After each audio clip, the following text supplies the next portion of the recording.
Hello, everyone. Welcome to It's a Long Story, a place where we roll dice, we tell stories, and we create magic. We are here with most of the crew of the New Moon. Some will be joining us a little bit later.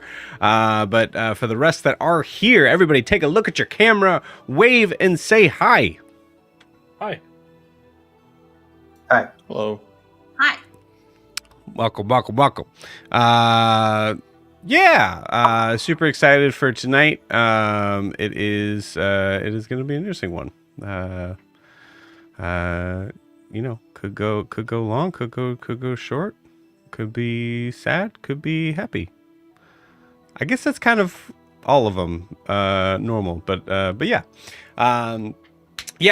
So just some announcements right out of the gate. For those that do not know, I made this mention in the Reckless. We are, for those who are familiar with the Reckless and Unearthed Arcanum, the player that plays both Yoon and Yori in those campaigns did have to step back. So Evan will no longer be running in the campaigns. We're going to miss him dearly. Obviously, he's welcome back anytime. But that means that there is some open spots here. So there is still possibly an open spot in the Reckless. I am actually interviewing someone later on in the week. But there's also an open spot in UA. So if anybody is interested in possibly joining our long story family, you can check out more information on the campaigns by going to startplaying.games/GM/It's a Long Story. And you can also feel free to message me on there. We can talk and see if it'll be a good fit. So please feel free to check that out. So we will be a little bit behind on getting into. I know we said we were going to try to work in some one shots this month, but with the transition of having Evan switching out for the new players, it's going to be a little bit longer. It may end up being we might not get started until April. So keep on the lookout for that. The plan is to be able to get into some more one shots during the week. So that is it as far as that stuff goes. Also, as normal, if you are wanting to support the channel, the best way to do so is to like and subscribe where you're watching this. So whether that is on YouTube or Twitch, please and thank you in advance. Subscribing really kind of gives us an idea of who's watching and who's interested. Also, remember, this is live. See this live here. Chelsea's doing that in real time. Probably. Unless you're watching this later, then Chelsea did that. For those that are watching this live, feel free to say hi, jump in, and just like Hannah. Thank you, Hannah. Hi, Hannah. Everybody say hi, Hannah. Hi, Hannah. Hello, Hannah. Sorry, I was muted. I apologize. Hi, Hannah. So please feel free to jump in and say hi. If it's a insanely sort of serious or heavy sort of scene, I'll at least try to give a little bit of a wave. Hannah says, I'm always watching. Cool. I guess it's a threat. Yeah, cool. Yeah. And then Sarah says, hi, Hannah. Beautiful. I love it. I love the support. You can also check out our Instagram and TikTok down below, right past the start playing URL. Also, that URL is in the video description. I forgot to say that. Our Instagram and TikTok down below there is at It's a Long Story _TTRPG. We have a little I think the most recent thing we had was a little kind of advertisement that Kay made for the Reckless in having someone join. For those that are interested, but you can also check out some of our favorite moments over the past few years of us doing this. So, feel free to like and follow or say hi on there. So thank you. That is it as far as the announcements go. So before we jump into tonight's session, which is going to be some some fisticuffs is happening. Before we jump into tonight's session, we need to get a recap of where we left off with New Moon. So, Brandon, please take it away. All right. Last session, we started in our trials. Titian and Ada found a statue of her long-lost husband labeled Gorveth, meaning a deserter. Overwhelmed, Ada struggles to look away, but Titian comforts her. After checking her compass, which she has, like a magical compass thing, which still is pointing to Titian as it had done before down the road, they continue down the path, growing friendlier as they banter. Further on, they discover a statue of, I might butcher this, Shivra, the missing Leonin battle party. It's their leader. Titian also found a pile of bones, and Ada read a sign on Shivra's statue that read, "The Devourer of Kin." Realizing that Shivra turned cannibal, Ada is horrified. Titian identified her husband's crushed armor, and though she resisted the truth, she does recognize it. Enraged, she attacked the statue, screaming into the empty forest. Meanwhile, Jet battled the 3-in-1 Dragonborn enemy, enduring a mix of poison, cold, and fire attacks. Weakened but strategic, he seized an opportunity and landed a killing blow, winning the fight. The crowd was stunned as he wiped the blood, his own blood, on the tooth of Taros, while his father offered only backhanded praises. Eventually, like the rest of his tribe's heroes, he entered the Tooth Chamber and carved his name among the past champions using green flame blade on the tip of his nail. But as the flame died down, he did find himself back in the hallway where he started, realizing that he was never truly home. Morning, Jet does break down and starts to cry, realizing this, and is suddenly comforted by a vision of Pilkip, who reminds him that he has proven himself to at least himself and his friends. This image of Pilkip vanishes, but does leave behind a familiar named Hoot. Jet sees the purple light at the end of the tunnel and moves forward, joining Ianthe and Grian outside in the like a little bit of a clearing where there are 4 archways. Both Ianthe and Grian, or both Ianthe and Jet actually, vaguely describe their trials, but Hoot directs them to one of the archways, and Jet notices the smell of sulfur and sees the shining glint of a shield with a body attached to it. Meanwhile, Adim swims towards a glowing light in his trial, nearly out of air, and surfaces in a thick, wet atmosphere near a waterfall flowing from a massive, I call it a castle city. He is greeted by Pause for 1 second, Brandon. Go ahead. Start again. Go ahead. Like, from the Adim part or from the top? From the Adim part. Okay. I was like, bro, everyone was great. Adim. Adim swims toward a glowing light nearly out of air and surfaces in a thick, wet atmosphere near a waterfall flowing from a massive castle city. A woman speaking Primordial appears, claiming to be family, and leads him inside. Or rather, like up the steps, through the thing, and then into the chamber. She introduces him to his father, Ashar, in the Sunken Kingdom. I think I got that right. On the elemental plane of water. Ashar offers a vial of his blood, hoping to meet Adim and Ianthe on the material plane. But Adim refuses to... he hesitates to take it because he refuses to believe that that Ashar is actually his father. But if you ask me, I'm definitely on team that was him. But Adim is focused on leaving and not attempting to engage in what he thinks is the trial itself, just giving him a fake vision of his father. But before sending him back, Zureen gives him the Bloodwell vial as she's putting him back in the water. He distrusts her, but allows her to send him, I said through space and time, landing back in the tunnel with the purple light ahead. Reuniting with Jet, Ianthe, and Grian, they all catch up. Adim hugs everybody. Ianthe and Grian both... Ianthe brings up the fact that Prisha might be dead based on what happened in her trial, but Grian isn't too sure because he also saw her in his. So they're really not sure if she's alive or not. They move on to the armor that they found in the pit.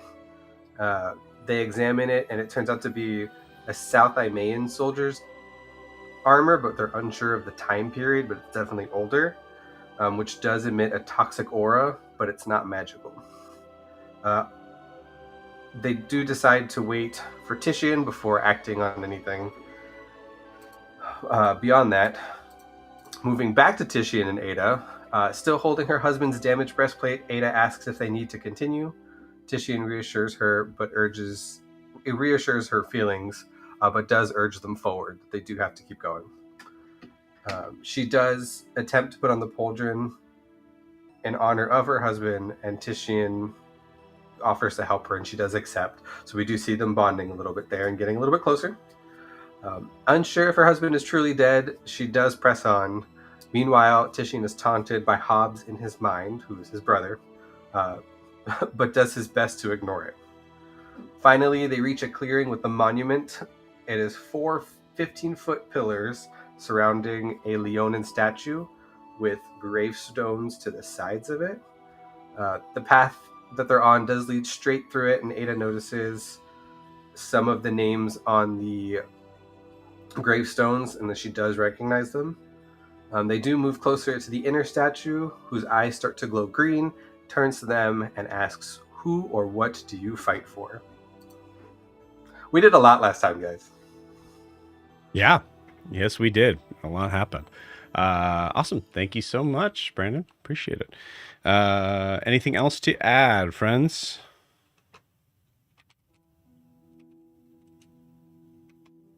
Nope. Good job, Brandon.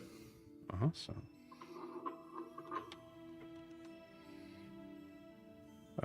Okay. Oh wait, you did give me a long rest at the end of last session, I'm pretty sure, and let me level up. And we all leveled up. That's right. You guys are all level 20. Yeah.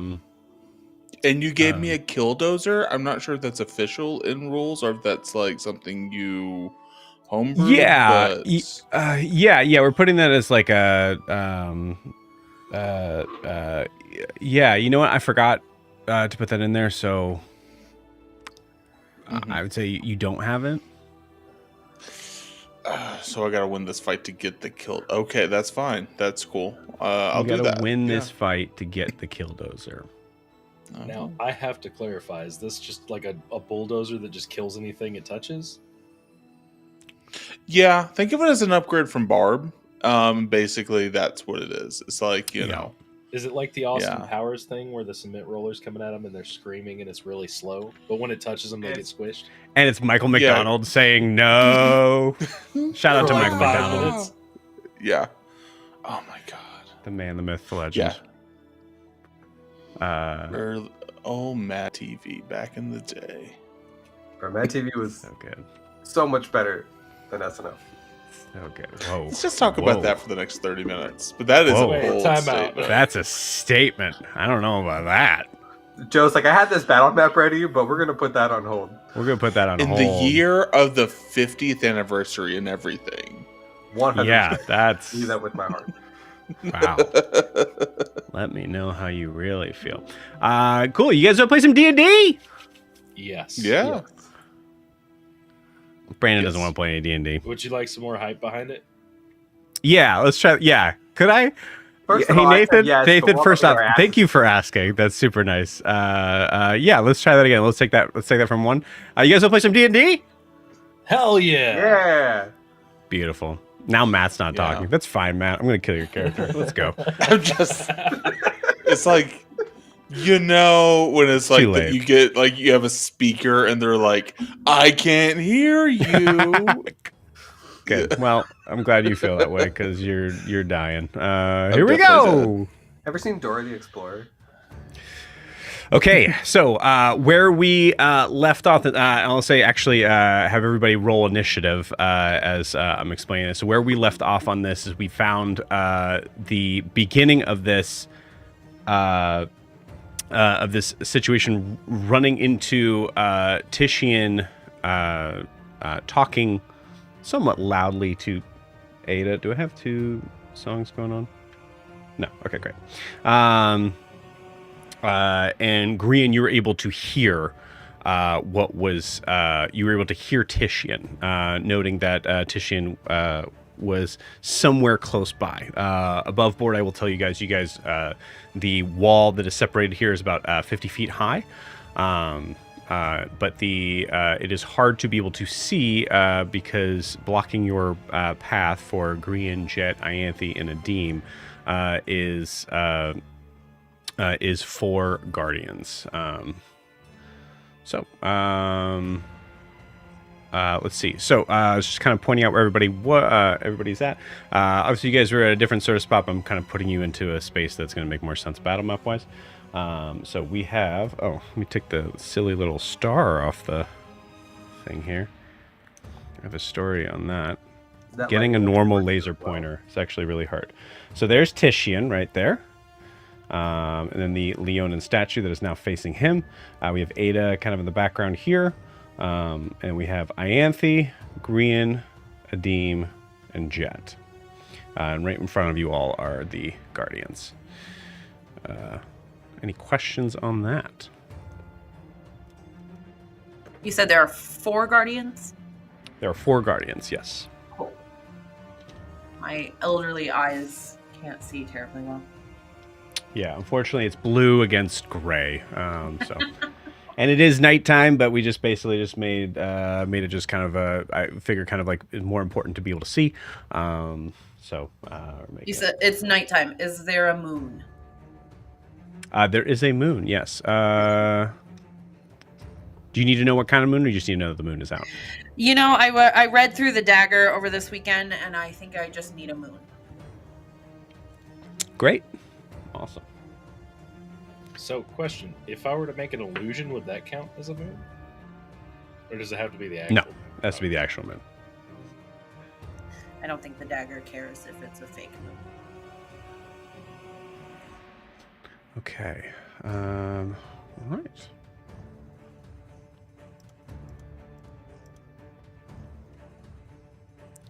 Okay. Grian, what'd you get? 17. 17. Titian, what'd you get? 12. Interesting. Okay. Do we know what Ada got? Ada got a 20 total. Okay, great. Jet. 16. 16. Ianthe. 14. 14. And then is someone playing a Adim, or am I? Oh, I forgot about Adim.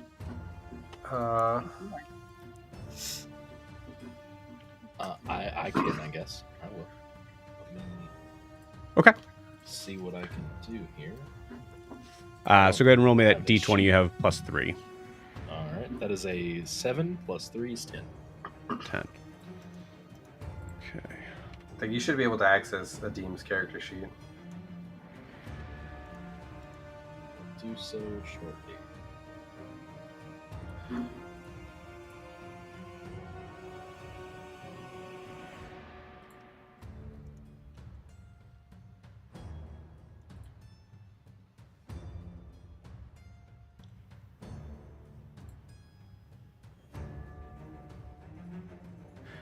Titian, what is your dex? 14 plus 2. Interesting. I love that. It's gonna be an interesting night, Joe. From the sound of it, yeah. Titian, roll me a d20, please. Roll the exact same number.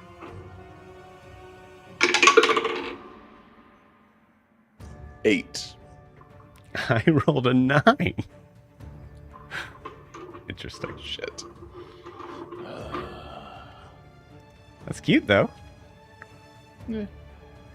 The dice are telling the story, you know? Dice are telling the story.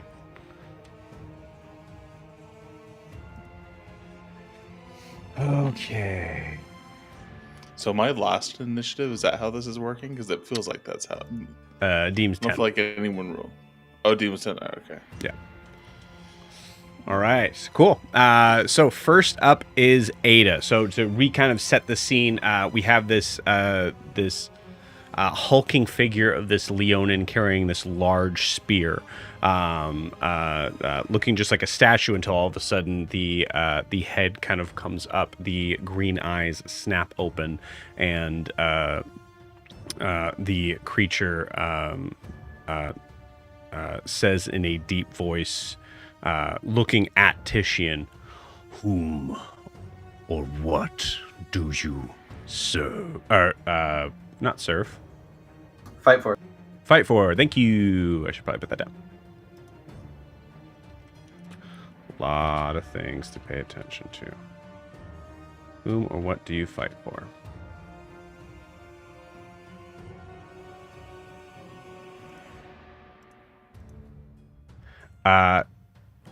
Titian, I will say, because it's kind of instigating the initiative there, I will allow you to respond.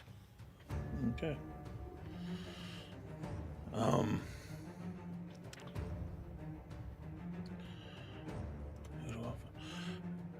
I fight for justice.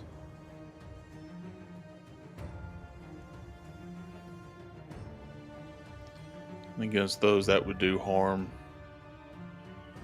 to those who can't defend themselves. Because you nailed it. Good job. We're done. Combat's over. Hey! No. You hear response from the Leonin figure as it stands, and kind of like it, like you see it kind of like crack off of the base of the statue that it's on, and then says to you, "Deliver not punishment, but balance." And you see this glyph light up right here. Okay. Do I recognize the glyph, or is it able to be translated? I don't think. I'll check your sheet here. Okay. What languages do you know? I know Common, Elvish, Leonin, Orc, and Thieves' Cant. Okay. You are not familiar. But one thing I would say, give me a perception check, and then it'll be Ada's turn. Okay. Perception check. It's 17 on the die plus 26. 26. Okay, cool. With a 26, you hear something above you. Like noticing this wall does not seem to go all the way up, about 50 feet up. You hear the sound of stone moving, like scraping against stone, as if something is shifting. The rest of you that are not Ada sees this happen.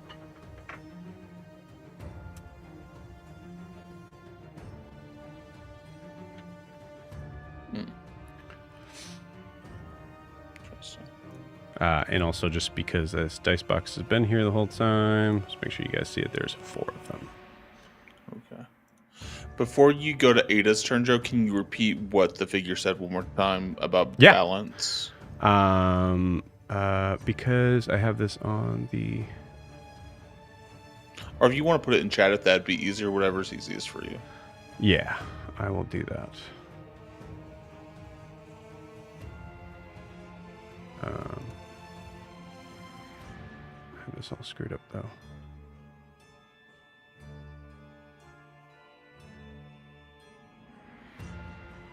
Where is it? Yeah. Deliver not punishment, but balance. Okay. Appreciate it. Mm-hmm. I'll put it in chat as well.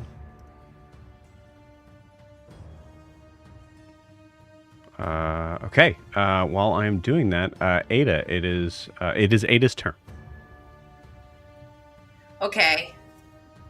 That's such a good question.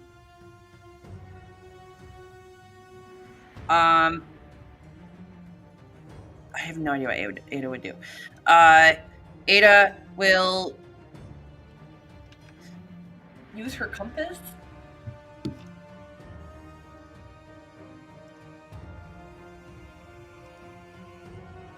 Okay. This is not my character. I don't know. I would say that is, yeah. You look at your compass, and I will say there's, it seems to be pointing to Titian. Okay, so she'll look at Titian, and I'm not going to do the voice, but what are we doing? Are we fighting this thing? I mean, I don't know. They're just glowing and moving rocks right now. I don't know what's happening. I'll follow you. I maybe don't take a swing just yet until something more violent happens. Right now, it just seems like he's remodeling this whole courtyard. I'm okay with that. Okay. So is Ada holding an action? Yes, it'll hold an action. What action and what is the trigger? Okay. If the Leonin thing attacks Titian, she will shoot a firebolt at it. You got it. Cool. All right. Grian, it is your turn. Jet, you're on deck. When the pillar moved, did a glyph also glow on that one? Or I'm sorry, on the half-broken archway? Yes, it did. Yeah, good question. So a symbol seems to all of a sudden have is glowing in the direction sort of facing the wall, so opposite of where the arch is facing. Okay. First thing I'll do is... Guys, I think I just heard Titian somewhere. It's close. Like, not super close, but I heard him. And then can I look at the glyph on the wall, and can I read the glyph with my eyes of the Runekeeper? You absolutely can. Yeah. You see, it seems to be... so Eyes of the Runekeeper, does it tell you the language, or does it say you can read it? I can read any, I think, like, known language. Gotta look at it real quick. It doesn't tell me what the language is, I just read it. You got it. You read, or I would say, how does, just for the sake of having this cool part, like, what does this look like for Grian? Yeah, so when Grian uses his eyes with the Runekeeper, the words come up in common as, like, subtitles above it. You got it. Cool. I love it. Yeah, very fitting. You see, there is a moment where you see the glyph, and there's like a kind of like a weird sort of like flash from the like subtitle sort of part from you, as if it's like having trouble, and then you see the word unwavering. Let me make sure I didn't make that up. Okay. Yeah, unwavering. Okay, guys, there's also now a thing on the wall that says unwavering. Do you think Titian might be over there? And now I'm going to point to the edge of the cliff. Mm-hmm. As you point to the edge of the cliff, you see the guardian that is facing you kind of like puts 1 foot back as if in a sort of like fighting stance position, giving you a look of not aggression but ready. Okay. And then you see the rest of them kind of follow suit. They all kind of take a step back. Okay. All right, I don't know about the rest of you, but I'm gonna take that as a yes. Hey, you all. I'd like, not like us, sorry, the Guardians. Hey, assholes. I'd like to go ahead and look over that cliff, please, if you guys don't mind moving about 5 feet that way, since I also do appreciate breathing, if you guys wouldn't mind. No response.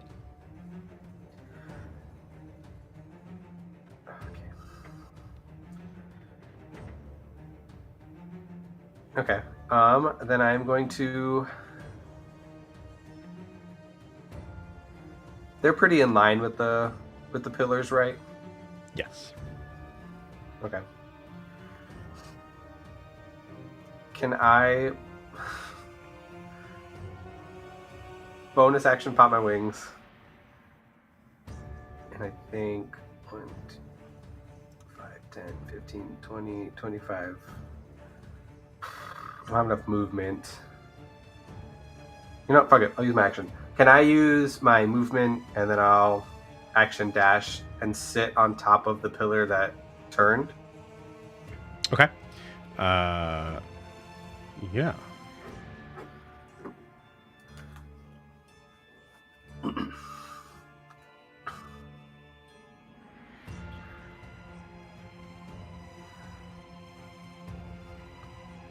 Where'd you go? There you are. As you make the movement of like even just like popping your wings and moving upward, you see the one that is facing you immediately throw out his hand, and this strange sort of like blue light seems to extend from it and shoots towards you. That is a dirty 20 to hit.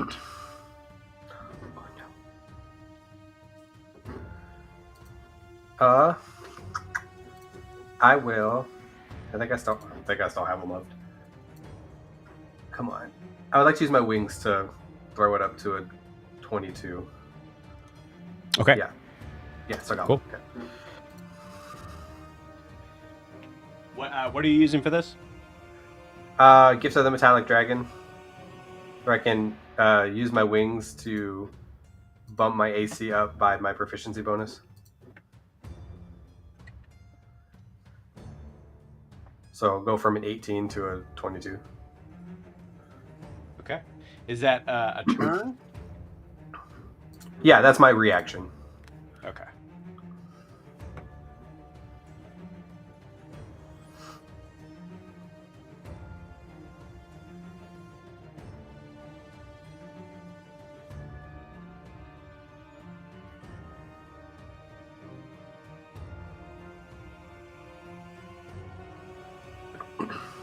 Okay.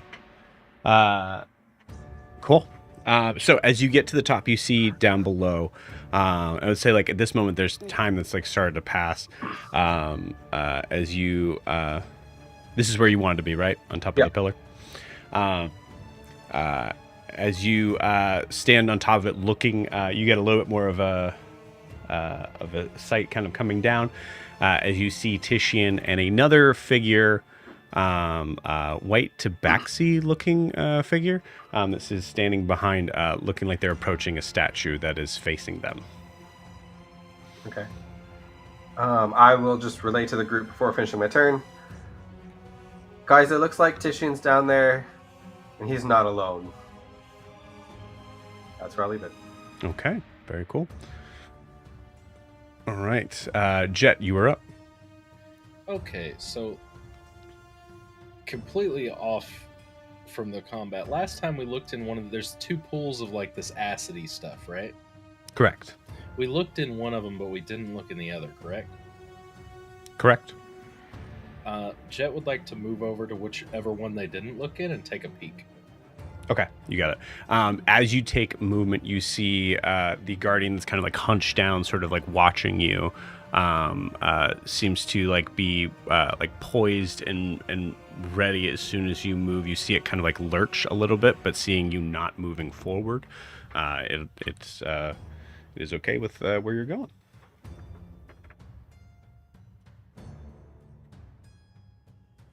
Okay, so about 10 feet of movement. As you look in here, you see what looks to be another skeleton. Which reminds me, Ianthe, you have animate objects up, right? Let me see how long that lasts.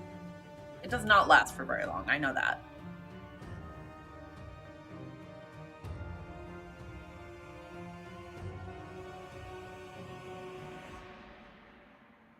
Oh my god, internet moves slower.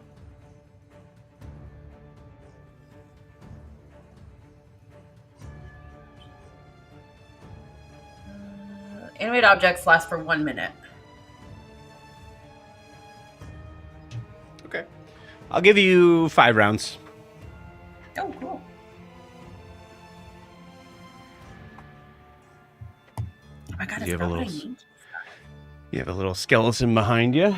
So Jet, you see another skeleton in the goop. But no other items or anything with it, like the shield was in the other one? Correct. Okay.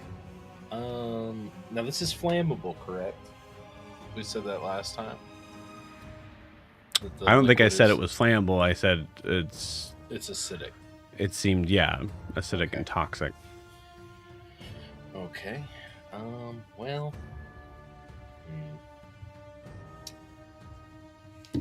Jet's looking like real rough. So.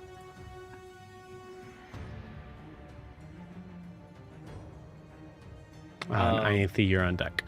So I think we're gonna just take the dodge action and kind of move back to, if I can move one closer to the pillar to just kind of look down and see a little bit more. I don't want to be in melee range with them, but like just to kind of peer over a little bit. Okay. To go closer to the pillar means you're within melee range of the guardian. Okay. I will stand 5 feet away and I will be respectfully dodging and not dying. 5 feet or 10 feet? You're currently 10 feet away. That's fine. Just leave me where I am. You got it. So, just for clarification, putting you back where you were. You got it. Okay, cool. Ianthe, you're up. Okay. I am going to send a message in the direction trying to get to Titian. Okay. Toward a creature within range. I just point to where Grian's kind of pointing. Yeah, that's fine. It's cool with it. I think Grian's kind of facing that area, looking down. Yeah. Just general direction and hope that it hits him at some point.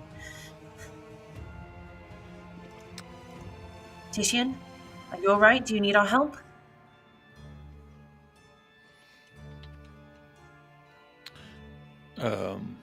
Is this Ianthe?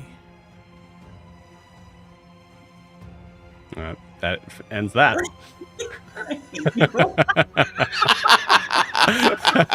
Cool. All right. Ianthe, anything else on your turn? No. I love it. I'm sorry. I'm sorry. I don't think it's a bonus action, but if it is a bonus action, I'll have my skeleton friend, who I don't think I gave a name to, Gordon. Gordon? Nice. Yep. Just. Oh yeah, it is a bonus action. Stay by me and watch those things. If they do anything, I don't know, rattle your bones or something. You see the like kind of unhinged jaw of this. Just kind of turn and just nod to you. See, we have to find Prisha because she would love you. Beautiful. There's a weird sort of thing of like, it's not summon undead, it's animate objects. So there's a weird sort of thing that you're animating a skeleton that is not connected in any way to the person it was. It's not necromancy. It's just defiling the dead in a way. Yeah. Well, also it's treating it like that's an also object. necromancy. Yeah, full up. Yeah, he's not sentient. I he's think that's just... necrophilia. Yeah, no, that's All right. No, that's We're defiling the dead. No. Beautiful. With that, it is the Leonan's turn. Go ahead and give me that attack roll for Ada as the creature comes forward. Spear drawn, and you see it start to kind of glow with a blue light as it comes flying at Titian. Okay. What is my... Okay. I don't believe Ada has advantage on anything, so I'm just going to roll.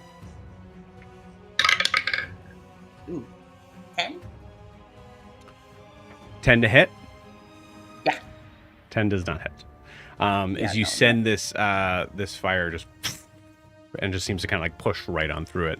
As you see this snarling lion come up and just come flying at you, Titian. Oops. It's all you, friend. Am I still in? Am I still in like dim light? No, not for this. Not dim light. No. Okay. That is a 24 to hit. 24 hits. Okay. All right. Give me a Constitution saving throw, Titian.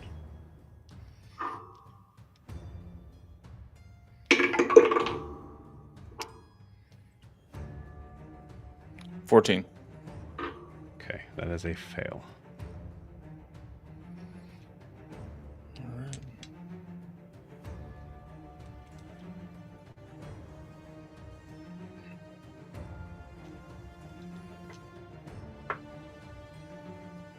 Uh, 10, 8, 8.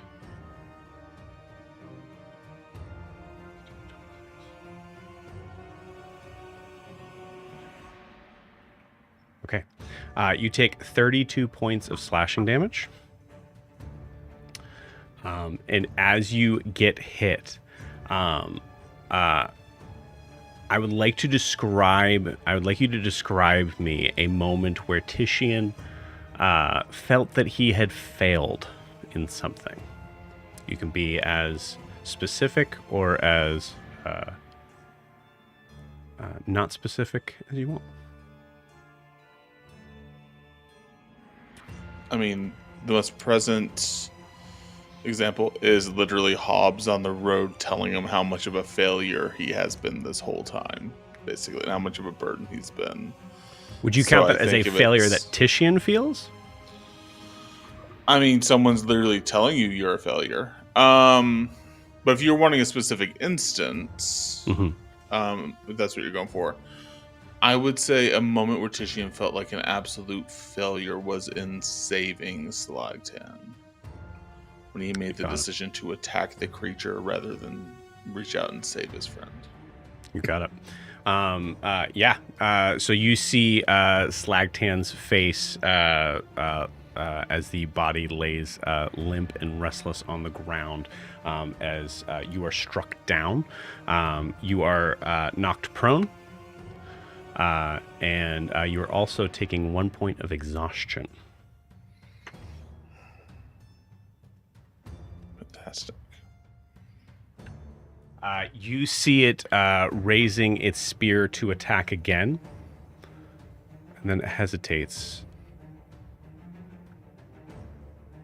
And then repeats the question.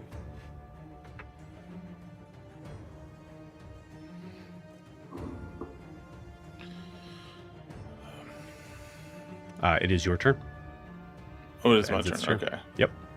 And the question, I just don't want to assume anything, Joe. The question is, what do you fight for? What do you fight for? I fight for others who, well, I mean, first of all, like, holy shit. Second of all, I fight for others who can't fight for themselves, as I'm sort of standing up and like preparing myself in this moment of combat.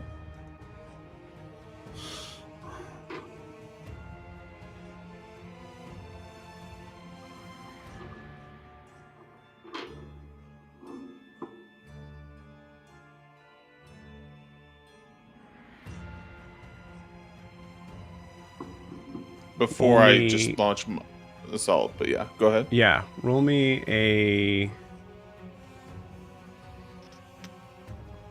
persuasion check.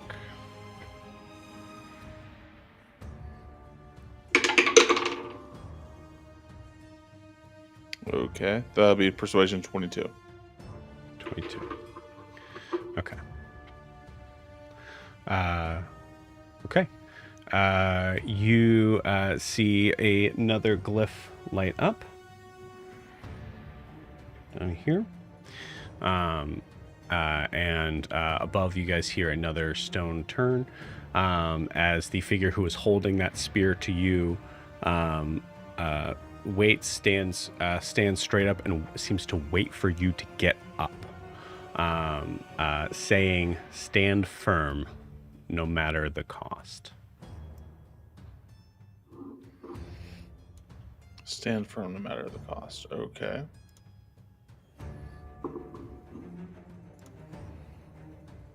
Damn. All right.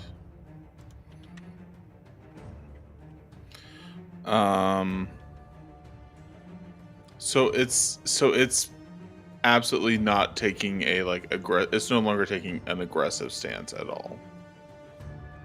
I would say you look at this similar to like a sparring sort of thing, that as the person has knocked you on their back would rather have you get up and face them. So Cool. I wouldn't say that you're out. Like they're still in a pretty aggressive stance, I would say. All right. You got lucky that first time. All right. Well, Cecil, I'm going to knock the fuck out of you now, and I'm just going to bring the sword out, and I'm going to attack him. Actually, before I do that, though, what I would like to do, Joe, I believe it's a short. Let me make sure it's a.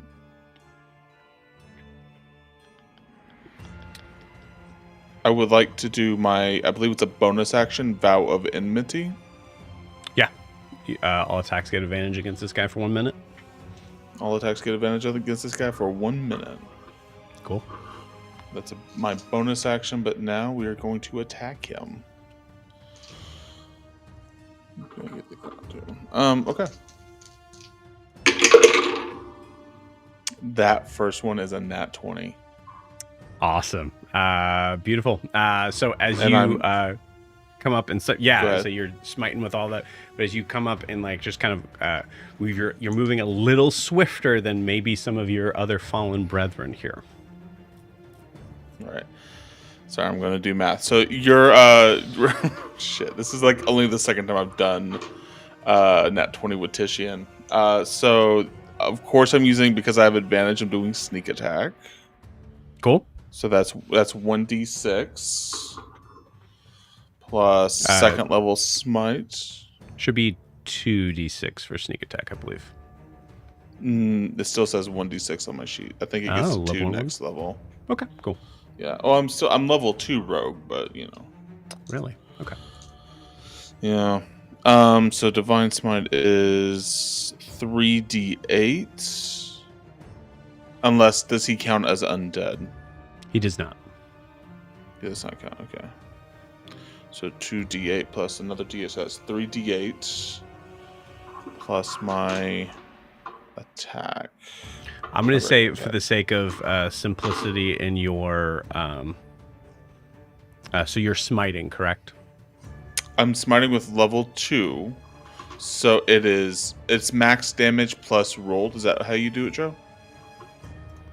Yep. 1 second. Yeah. Go for it. I'm using my wind saber one-handed, by the way.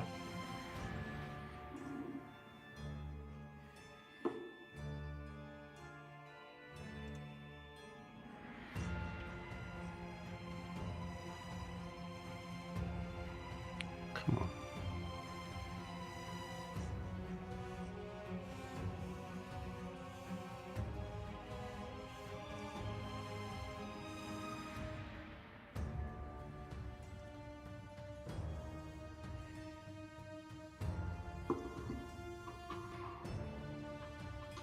Okay, cool. I would, because I don't want to be a nudge, so you're using your divine smite here.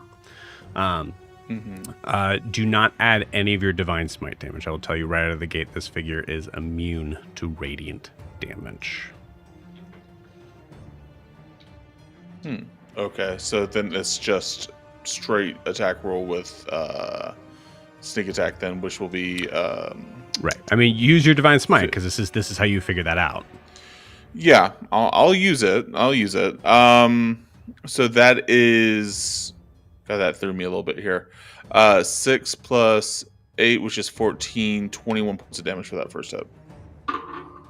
No, 21 points of damage, and then this still acts as a regular hit too. So 21 plus 27, 36 points of damage. 36, nice. Okay. So I rolled a 6 and an 8 on that last one. Okay. So once you have that down, 36 points of damage, I will roll my second attack. You got it. Go for it. Cool. So in that first hit, as you slam, you get that divine smite in, pushing that radiant energy, and you see instead that energy seems to be kind of like soaked in from this creature, pulling in from the eyes, as you can see, even from the blinding light of your divine smite. It is the eyes are able to kind of pierce through that. Well, that's great. That's just good to hear. Second attack is going to be a 25 to hit. 25 hits. Okay. So we're going to do another D8. No sneak attack on this one, though, I believe. Great. 12 points of damage. Okay. 5 plus 7, yeah, 12. Okay. And then that is it for my turn, I believe. I've used everything except my reaction. I totally forgot to remind you, but you do have a point of exhaustion, which means... Oh, no, disadvantage on ability checks, not attack rolls. Great. Cool. Sweet. All right. Yeah, so 2 hits. You see, I mean, it is straight up like you were attacking stone from this creature. So even that first hit, while being like significant, I would say you're noticing, like looking back, I would say you see that there is a chip in the shoulder from where that came in. But this thing looks really beefy. And I'd say for Titian, that idea of that, like that heavy hit, being able to have that nat 20 and the radiant damage that you're hitting, is you see the figure kind of moving right through that. What's going through Titian's mind there? Just I mean, he pulled out his big trump card, and it did nothing. So now he just feels like this fight is going to go for a minute. This is going to go to the end. Okay. Cool. All right. Right. Does that end Titian's turn? Yes. Okay. It is Adim's turn.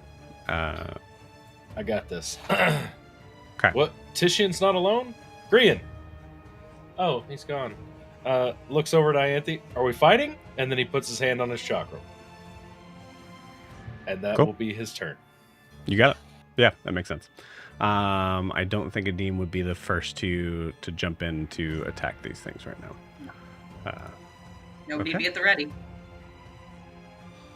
Now, I will say one thing that does happen is the guardian that Grian ran away from is going to make another attack at him up there. Oh, I rolled that in the wrong spot. Sorry. There's another 24 to hit. That'll hit. Okay. I need you to give me a dexterity saving throw.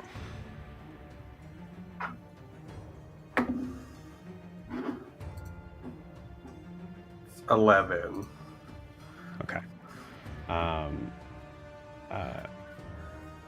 Even though you have wings, you do not have the hover feature, I believe. Correct. Okay. Yeah, I'm kind of just like straddling the top of the thing, hanging out. You are falling down, friend. Okay. The other pillar also did move, right? Yes, it did. Thank you for reminding me. Very good. Oh, okay. Yeah, so you saw the other pillar move. You take...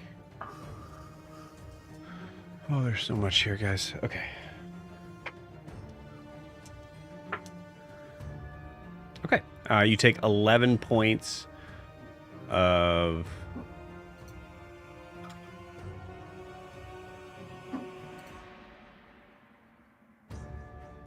piercing damage. Okay. And I would say from the force of that, you're also actually like fully just knocked off the pillar there as well. Which way? I'll have you fallen back. Okay. You glued me to it, yeah.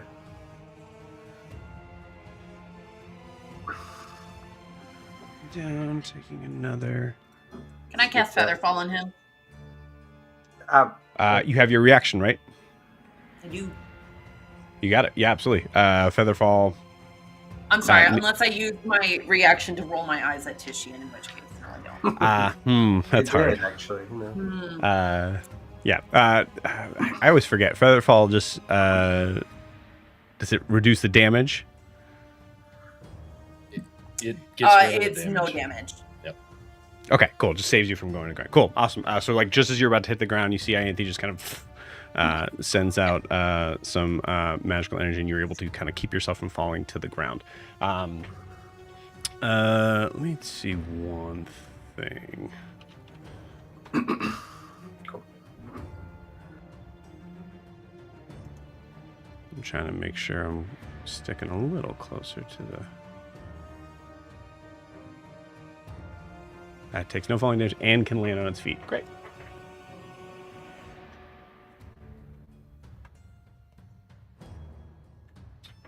So you land on your feet, and as you do so,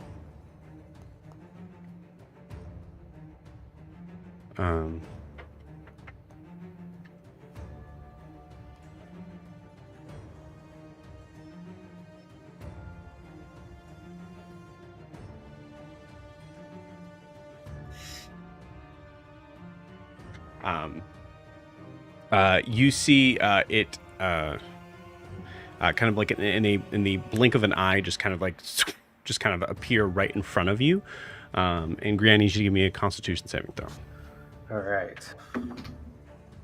Much better. 23. 23. Okay, awesome. You are able to, you know that it's going to get harder and harder to continue to withstand this. This creature actually was very specific in its placement, where Jet, you are not receiving the same sort of effect from this. Green, as this figure actually moved kind of the long ways to go completely around you. Interesting. And you hear the phrase in your head, not yet. Move back.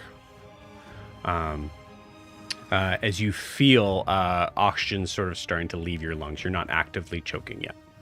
Cool. And that is the rest of them are held actions, it looks like. So Ada is up, and then Green's on deck.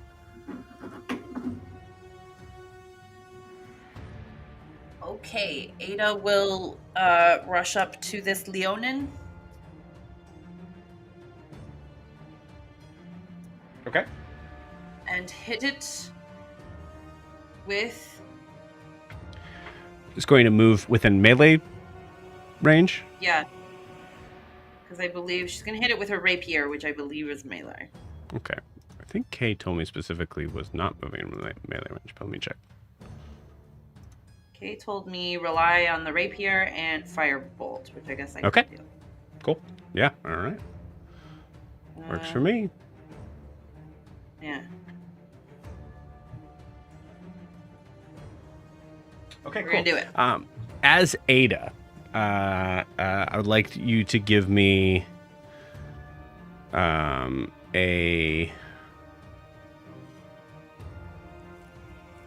I'll say investigation check. Actually, no, perception, because you're passing by and it wouldn't be an active thing. Actually, hold on. Let's use something that I almost never use. What is Ada's passive investigation? Passive investigation. Good grief. I don't know. It's 10 plus your investigation, right? No. It is... I got it right here. It is 17. 17. Okay, just message me. 17. It's 17. Great. Actually, yeah, that does look like it's 10 plus 7. I didn't know that. You're right. I'm wrong. Cool. So Ada notices as they pass by to kind of like run up and attack this thing. The glyph that is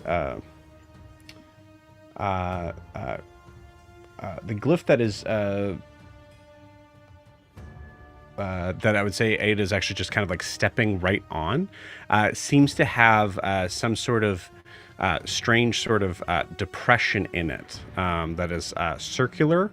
I would say, given Ada's truly just high investigation on that, it seems like it would be something that might be able to move.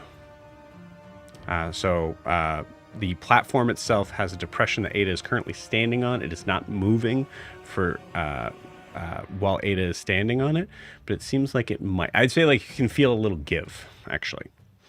Okay, I was gonna ask. And this is as she is stepping up to this creature, or as she's like from where she was standing?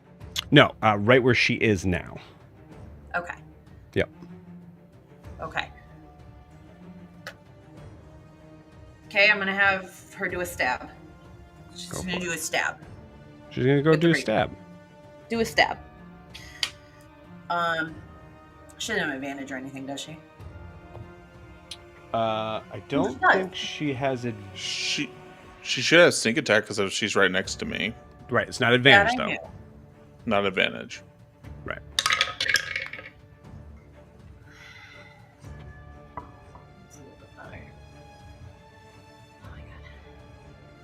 I'm going to volunteer to play this character that I know nothing about. 21. 21 does not hit. Oh no.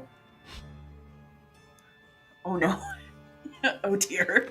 So as Ada comes up, landing a perfect sort of spot right into the middle of this creature, there is as there is this space where the stone just kind of gets cut in. I would say even the tip of the rapier seems to kind of bend slightly.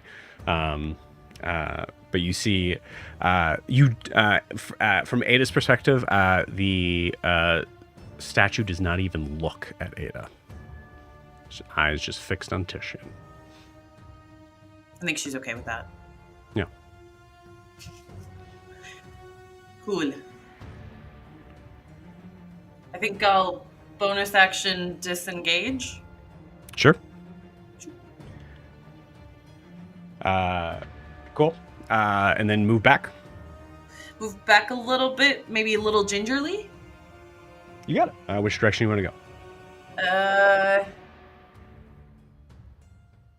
I'm gonna move back, just like backwards, straight behind me, like. So if you were looking at cardinal directions of this map, north, south, east, west. Are we okay? Is Ianthe to the south of this? North is my head. Okay, everything's backwards though. North? East or west from where I'm looking. Okay. Towards Titian? No, probably east then. Yes, towards Titian. Towards Titian, No. got it. Yeah. That's why I play spellcasters. I stay in one spot and I hit. The cardinal thing, it still works the same. So just imagine that this map is the same from how you see it. North, south, east, west is going to look the same. Got it. So west would be this way. Okay, that's what I wanted. West. Yep. Cool. All right. Sweet. So that ends Ada's turn. It is now Grian's turn. Okay. Do you want to walk back with me, or do you want to take your little quick road thing? No response. And you do feel that as you were saying that out loud, you're realizing that last word you had to back with Talk me. about wasting breath. Yeah. Okay, fine, suit yourself. And I'm gonna start walking back to where I was, but can I read the glyph, the new one on the wall? Yeah, absolutely. Great.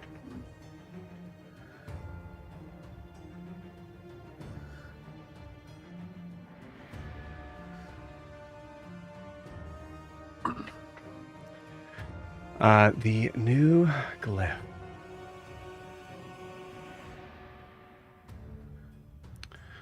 Unyielding is what you read. So unwavering and unyielding. Yes. All right, let me just write that down real quick. Okay. I will. Yeah, stay there, and then I'm going to pull out my Rakitaki. Hey Titian, I don't know if you can hear me, but whatever you're doing down there is affecting things up here. I've got 2 words on the wall: unwavering and unyielding. And it happened in circumstance when the pillar down there started to glow. Cool.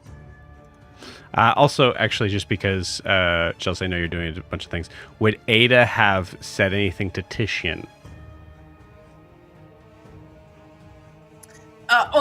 I feel like probably, like, hey, watch out for that thing there, that it moves. Okay, you got it. Cool. Alrighty. I believe it's Jet. Just give me 1 second.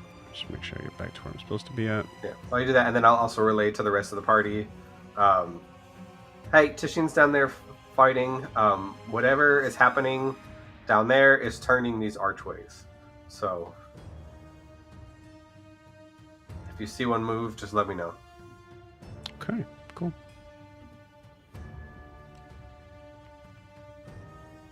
I would say actually, so Titian, as Ianthe, or sorry, as Ada mentions, look out for the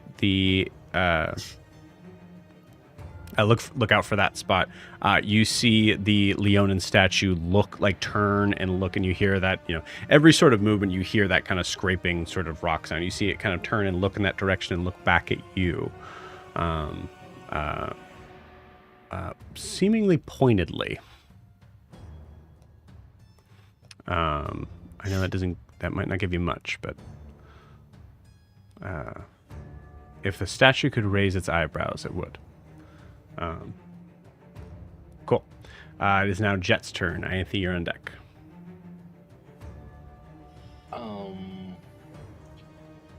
Can we get to the pillars without being, like, in the face of these guys that steal our breath?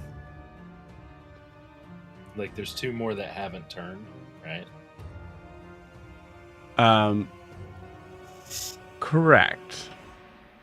Like, well, I guess the first question is, can Jet read the actual symbol on it to know what it says? Or is Which it in one? a language? Whichever one's closest to him. Or is it in a language that he does not speak? He has languages: Abyssal, Celestial, Common, Draconic. Okay. No, you cannot read these. Okay. So just gonna go look at it for a second and kind of take the time to do that, and then look over at Green and go, I can't read these. I'm gonna casually point to these subtitles that show up for everybody that are like Just right be there. like, Well, hold on. Yeah, I'm gonna say that Grian, the subtitles show up for you. So I think Grian just kind of points in the air. Okay, because we've said in the past, like, it's just kind of like Jet just kind of stares at you for a Gotcha, second, yeah. and then okay, it says unwavering, okay, that's helpful, I guess. and that one says unyielding. So Jet, Grian can read these. Okay, Jet's gonna pull out his scroll of vortex warp and say, "Hey, you want to read that one real quick?" The one that says unyielding? No, the far left or the far west one that hasn't turned yet. I think they have to turn to have Do the they glow. have to turn for the glow? Yeah, whatever's happening Okay, down there. okay. Whatever Alright. Titian does down there, but lets us read these up here. Okay. I don't want to fight nothing. Also, Jet, give me. Never mind. No, you're good.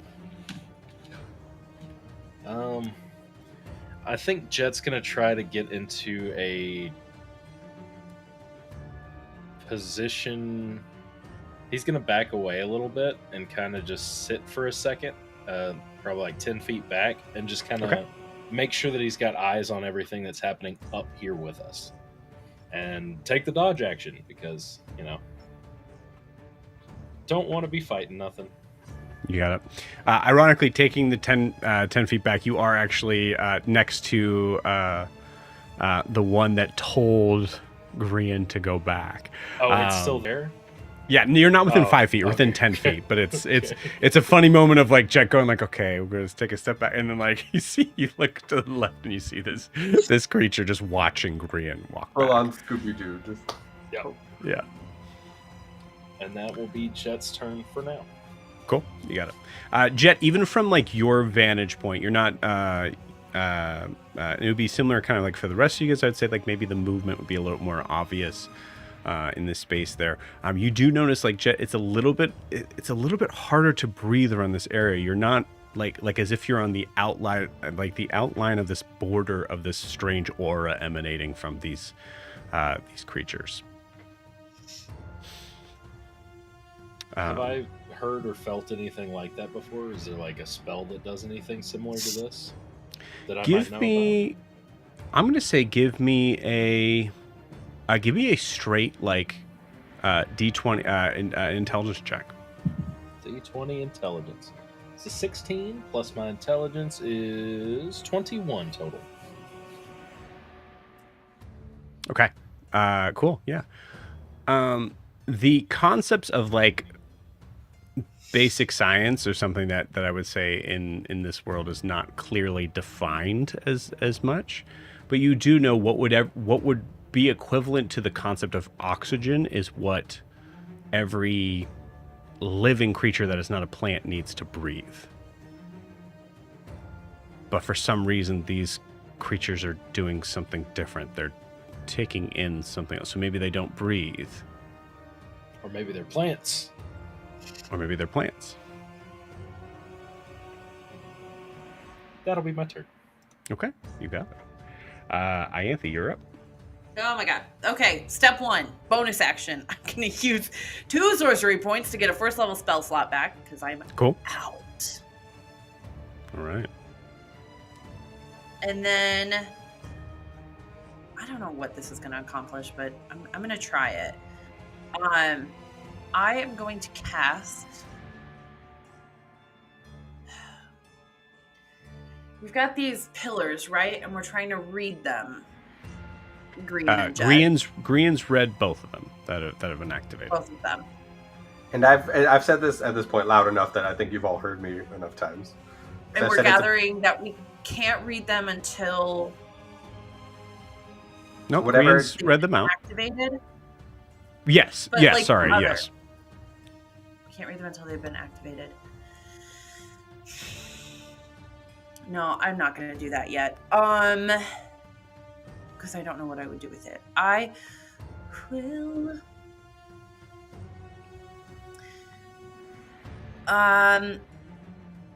You know what? I'm just going to send a message to Titian again and just say, look, I don't know what you're up against, but you remember the word to yell if you need help, yeah? Pomegranate. I guess I'm just replying in my head. Sure. I'll let you know if I'm having trouble fighting this rock later on. Okay. Oh, he's fighting a rock. All Is right. that what that is? I don't know. That's what he said. There's like a white cat and I guess a rock. Okay. That makes Titian, sense. you see for this moment, this moves mechanically in a weird way, but I will say you guys share initiative here. So I think this is actually kind of a fun sort of moment here. As you see the Leonin statue that had just turned, looked at the area that Ada just left and looked back at you, seems to kind of take a step back as if you move first. Opportunity attack. No, not mechanically, Oh. saying like basically giving you your turn first. Oh, giving me my turn first. Okay, I see. I thought you were trying to do something like something different, Joe. I'm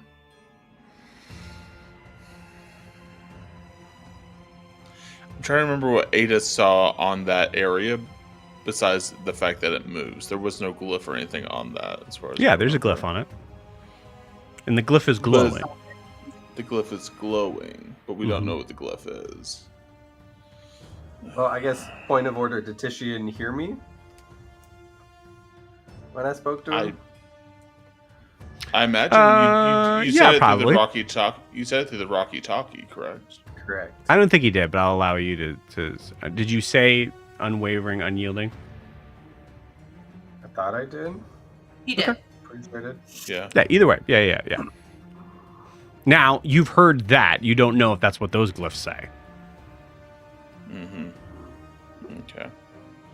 Because I don't have the fancy eyes. Okay. And I just want to make sure one more thing, and I promise I'm not going to keep.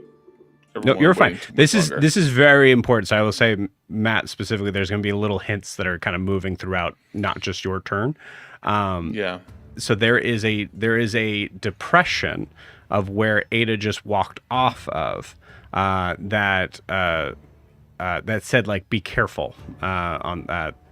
Ada said be careful. There's something that area moves a little bit. That depression is exactly where the glyph is.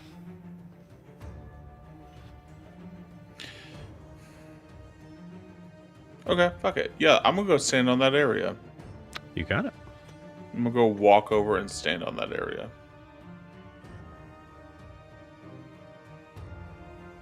As I'm doing it, I'm just gonna be like murmuring to myself, "Balance." Who wants to see balance? Balance. Good balance right here.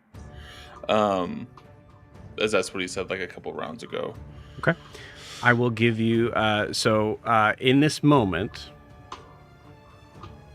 as you stand there, you feel it starting to shift beneath your weight. So you can choose to attack here if you would like, but it's going to be with disadvantage as you see immediately it starts to kind of sink. Or you can choose to wait. And basically end your turn there. Basically, in my turn. If I ended my turn, would I immediately be giving it back to him? Yep. Yeah.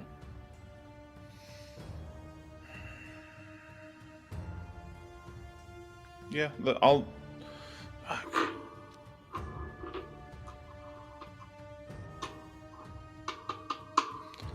end my turn. You got it. So I think from Titian's perspective, Titian, as you kind of like step forward, you have your like, you're probably in a space of like a battle stance, kind of like moving around, keeping that shield up as you feel movement going down. You do not see, you see the statue. I would say now is probably in a little bit more of a passive stance, like at the ready, but like equivalent to probably like having like a spear up. And it's just watching you as it sinks down, waiting for a strike that does not come. Titian, roll me a d4, please.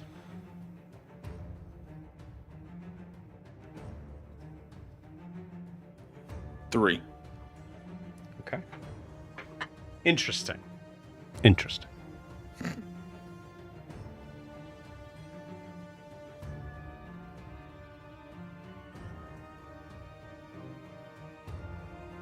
Hey. All of you see the pillar seem to kind of crack off from the base that was closest to Jet, and seems to fall down to the ground below it, breaking in certain pieces, but then allowing enough for there to be a ramp. And you see the figure that is across from Adim seems to stand up straight, as if giving the go-ahead.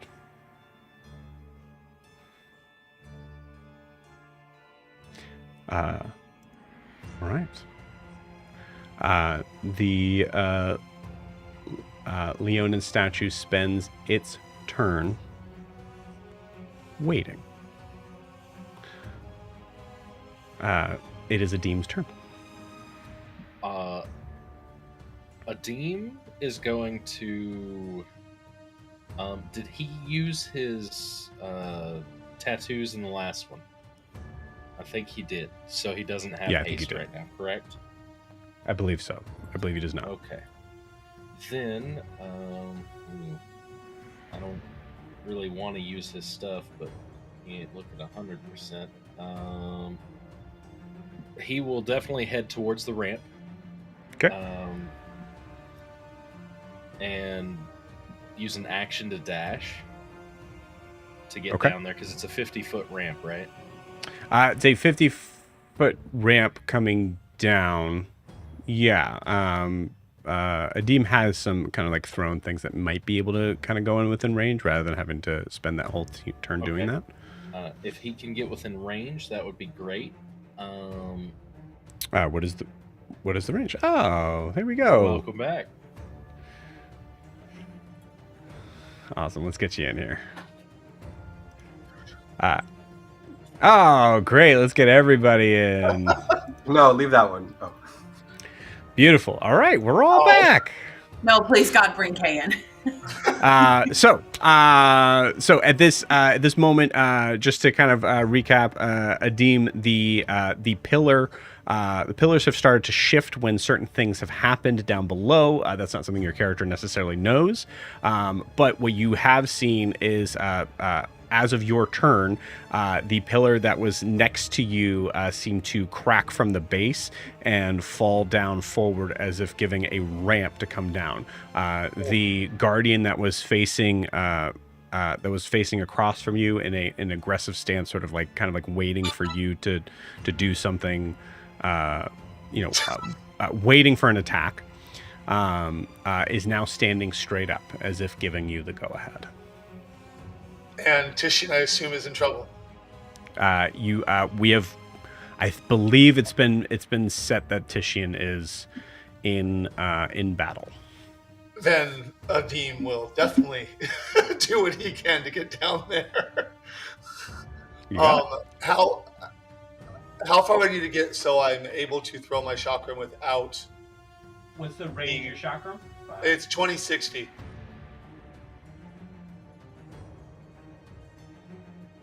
Okay.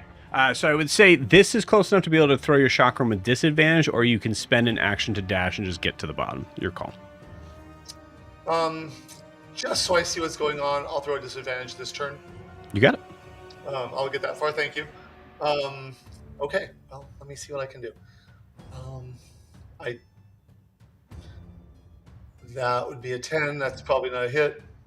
10 does not hit. That's a 23, and I roll an accent. So does a 23 hit? That was your second attack? Yes, I have 2 attacks. Okay, gotcha. 23 does hit. Oh, yay. Okay. I will 11 damage. Okay, awesome. Can I pick anything up from this creature that I'm throwing it at? What are you trying to find out? What's its weakness? That's nope. Never. Nope. Never. Okay. Yeah. Okay. Oh, so are you asking does it have any vulnerabilities? Yes. Gotcha. No, it does not have any vulnerabilities. Okay. Cool. And just for Jack's knowledge, it is immune to radiant damage. It is immune to radiant damage, correct? Immune to radiant, no vulnerabilities. Okay. Now that I'm where I am, really quick, and then I'll promise I'll be done. How beat up does Titian look? Titian took one big hit, but I think he's looking okay. I'm good. Okay, then I will stop there for now. Beautiful. All right. Back to the top of the order. Everybody is within their appropriate range. So the Guardians do nothing at the top. Ada, it is your turn. I will say the Guardian that is next to Jet weirdly is taking his space back. Great. I am first in initiative. Fun to be Okay. fast, isn't it, Ada? It's so much fun to have a +7 to 8 or to my initiative. I'm so sorry. Really quickly, the Guardian, how close is it to Titian? And how close is Ada? Leonin statue. Yes, that's what I meant. Cool. The Leonin statue is right next to Titian. With given Ada's passive investigation was able to note something that allowed a figure to join. But you are back here. You're about 15 feet away. Is it surrounded on all sides by pillar, or are those just 4 pillars and open space in between them? What? What are you asking me? If I go around, okay, thanks, Nathan. If I go around, I have 40 feet of movement speed. If I go around the platform, and is a flank front to back, or can it be on the sides? Like, just has to be opposite of the person that you're. Yeah. Great. Is it in 40 feet? Can I get opposite to the other side of Titian? You certainly can. Great. I would like to do that into melee range, and I'd like to hit it with my rapier. And because I'll have advantage due to flanking, I'd like to sneak attack. Yeah, you got to hit first. Yeah, you're right. You could. That's a thing I gotta do. We'll see. Oh, God. Sorry, Okay. With advantage. Let's do this.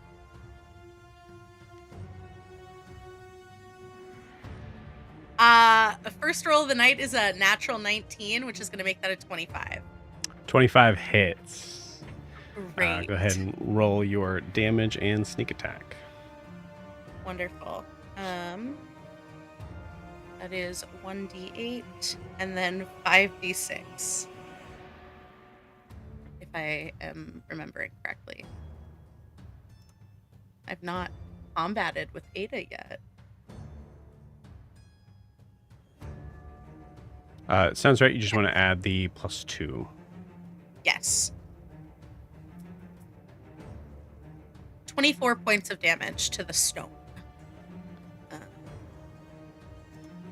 Okay. And this is piercing damage? This is piercing damage. Okay.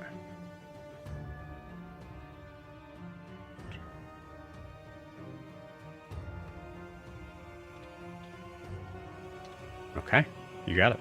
Ada, as you make that attack, you're able to kind of like find that spot that you weren't able to find before. As instead of having your rapier bending and almost breaking, instead you seem to notice there's a little bit of quite a small sort of like chip of the stone that kind of comes off.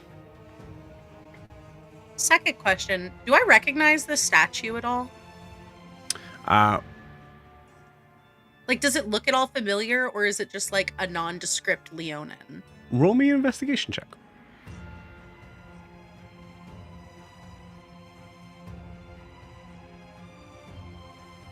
That is an 18. 25. 25.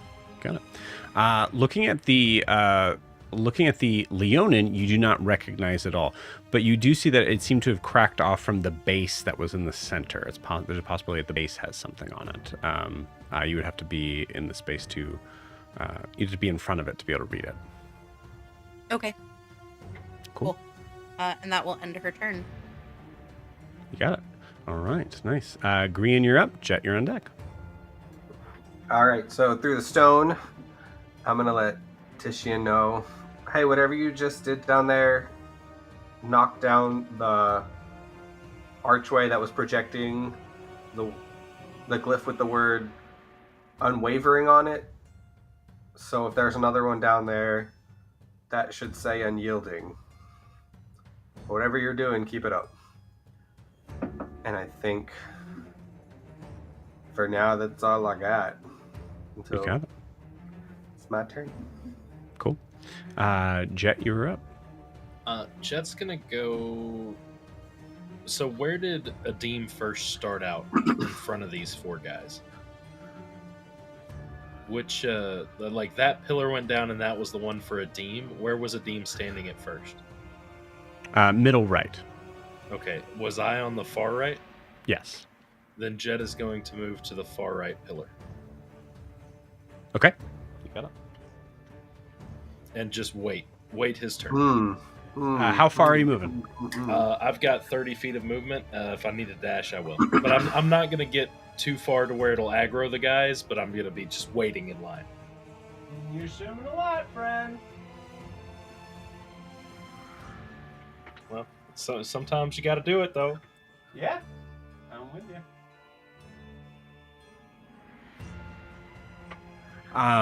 Waiting for that movement that would be outside of the range, all of a sudden there is a as one of the guardians comes up to you, and you hear the phrase "not yet," but you are getting an attack.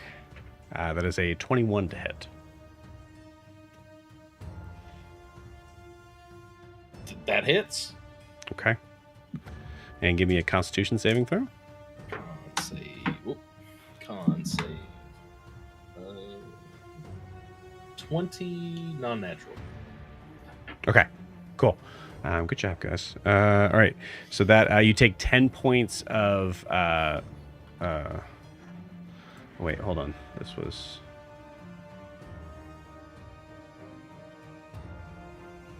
a different attack.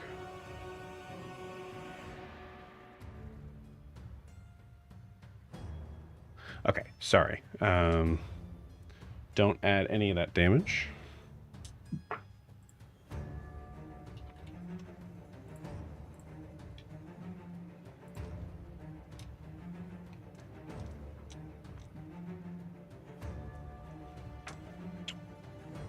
Five and 6. You take 5 points of slashing damage and 6 points of what I would call necrotic damage.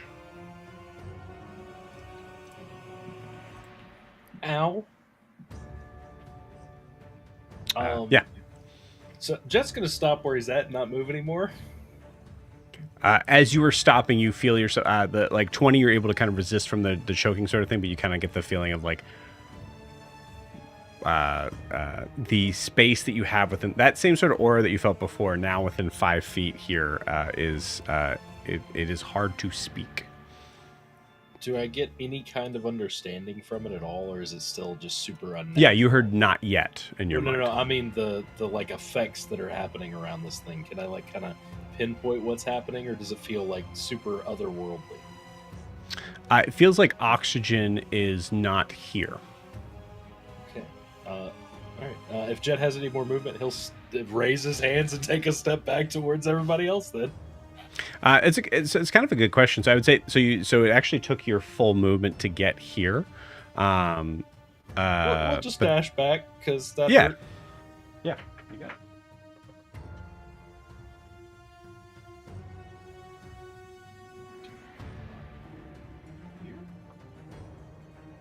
I believe. Actually, I think you were right. Okay, cool.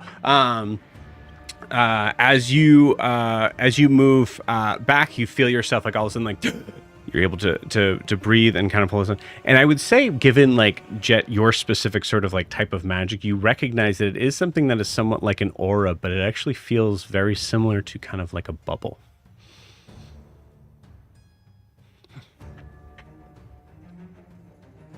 Something to ponder and potentially research later.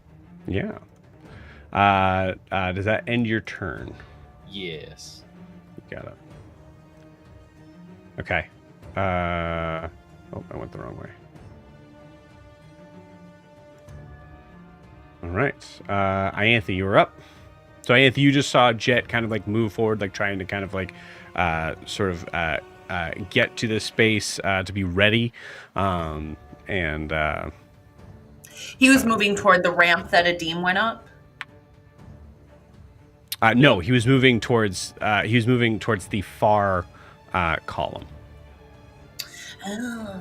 Assumingly where his column would fall when it's ready. Yeah. Am I standing in front of a column?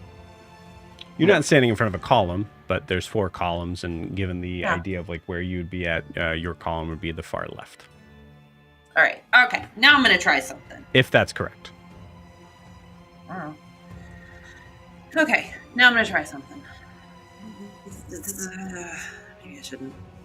No, I'm gonna cast Mislead. So what that does, the skeleton immediately collapses because that breaks my concentration. Okay. So I become invisible and an illusory double appears right where I'm standing. Interesting. I dig this. And I'm going to go try to look at a pillar.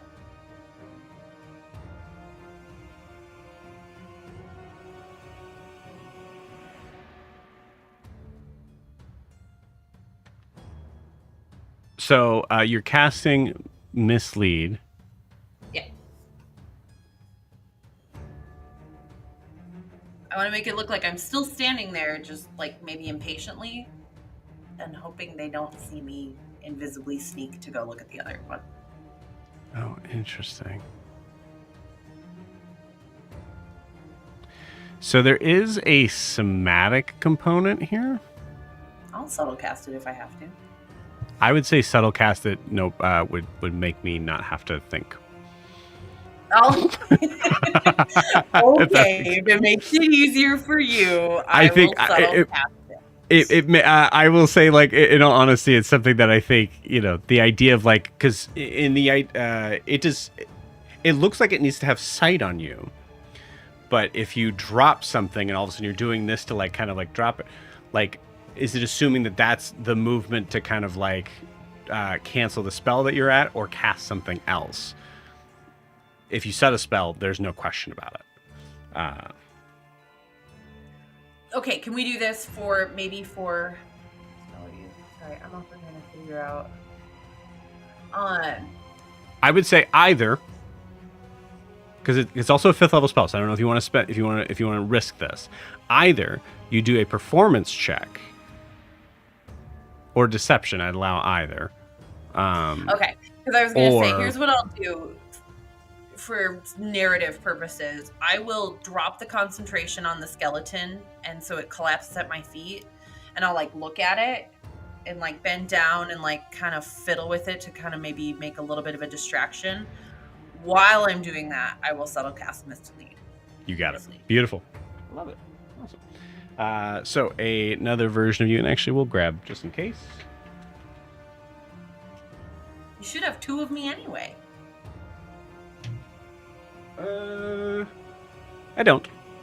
No, all right. I don't think I do. I mean, you have the Daphne one, right? I don't think there is a Daphne one. Oh. That's what I thought you were talking about. It's invisible, so That's we're what gonna I put was the invisible thinking. ghost thing. Cool.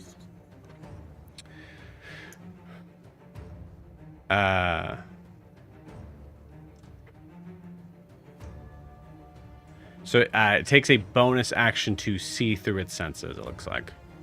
Yeah, but I want to keep my own.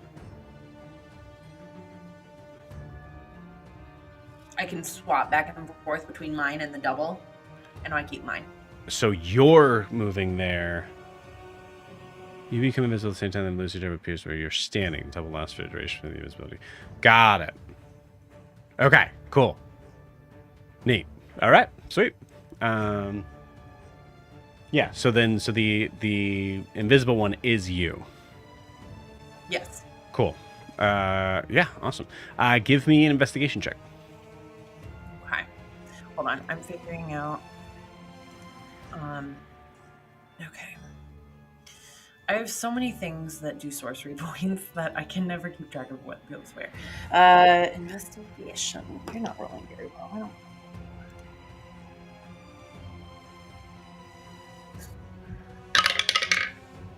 $17.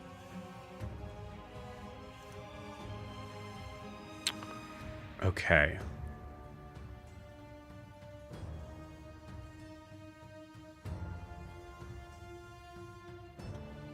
$17.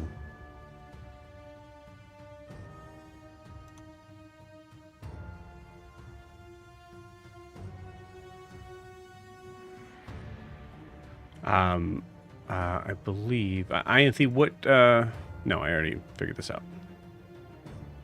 Oh. Never mind. I apologize. I made you roll for that. You cannot understand this language. Yeah, Neat. unless you have something. I will say, I like, have looking. the gem of translation. I don't know if that's spoken or written. Could be part of it.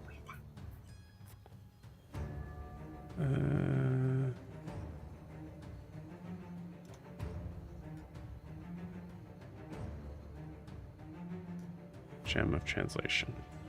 I don't see it on your sheet. That's because I never added it, but we did establish I have it. Okay. Who I does swear. have it on their sheet?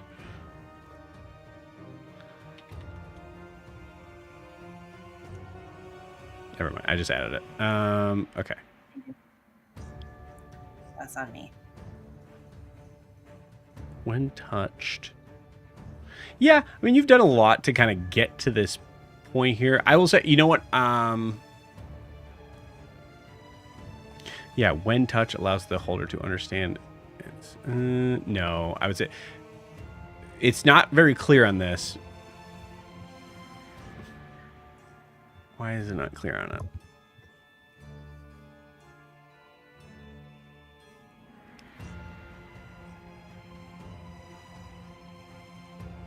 No, I mean, yeah, understand is understand. It's not read, though. I'll give it to you. Okay. Cool. Yeah, you read something that does seem to, like, once again, very similar to like how it affected Grian, where there's some difficulty here, and I would say that that 17 investigation check is probably what it's able to kind of like pull forward that a little bit more, as you read the word unhidden. Unhidden.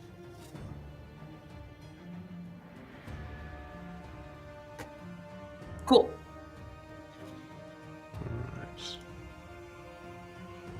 All right. Does that end your turn?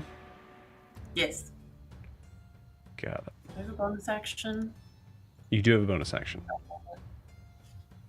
I don't think. Was there something I was going to do with bonus action?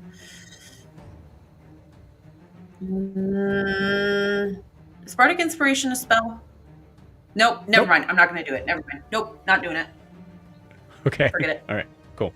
All right. Sounds good. Okay. So it is now the Leonin statue's turn. Feeling that attack, kind of, you see its head. I would say in this case, actually, you see just its head sort of turn around. See Adim coming down, turns back towards you, Titian, gets back in a fighting stance and goes to attack. All right. For that first attack, it is only a 15 to hit. Does not hit. Okay, cool. So the first attack, as it comes down, you're able to kind of like throw your shield up and is able to block it out of the way. You're actually like actually probably like 4 inches shorter than you normally would be, as you're in that sort of like depression sort of thing. So it's easier to kind of get under it. Second attack is coming. Okay. Second attack is coming your way. It's a nat 20. I would like to use my reaction and use my shield to impose disadvantage. Okay. Yeah. All right. And that's a 4. That's 14. So nat 20 becomes a 14. As you put up your shield, there is that blind light that actually kind of reflects the green light from the eyes as it's pushing off of it. As you see this, each movement, this creature does not need to breathe, so it seems like it's like each movement you don't hear breath escaping from it, but you do hear this kind of like heavy roar coming from it as it misses both times.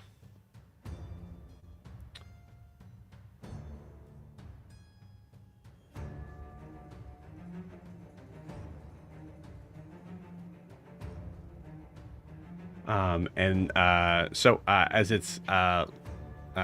its last sort of, I would say, this is kind of weird. So basically, so it misses both times. So as it comes back to a stance, kind of waiting for you to attack, all of a sudden you see it seem to kind of pull back from itself, and there is this like ethereal sort of like shield kind of coming from it, essentially like it's blurring itself. Okay. But that is the end of its turn. Interesting. Okay. Let me read one thing real quick.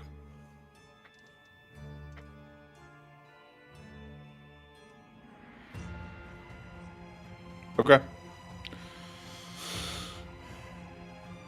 Yeah, I'm going to attack it with my sword. You got it. So you have the Vow of Enmity up, so it should give advantage. This is giving disadvantage, so it's a straight roll. Sure. Straight roll.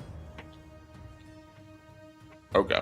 Actually, can I do I'll hold on to that. Let's just attack for this time. I'm wanting to get cute with it, but it's not going to work. Oh, sorry. You said this is a straight roll. Apologize. Yes. Let me roll that again.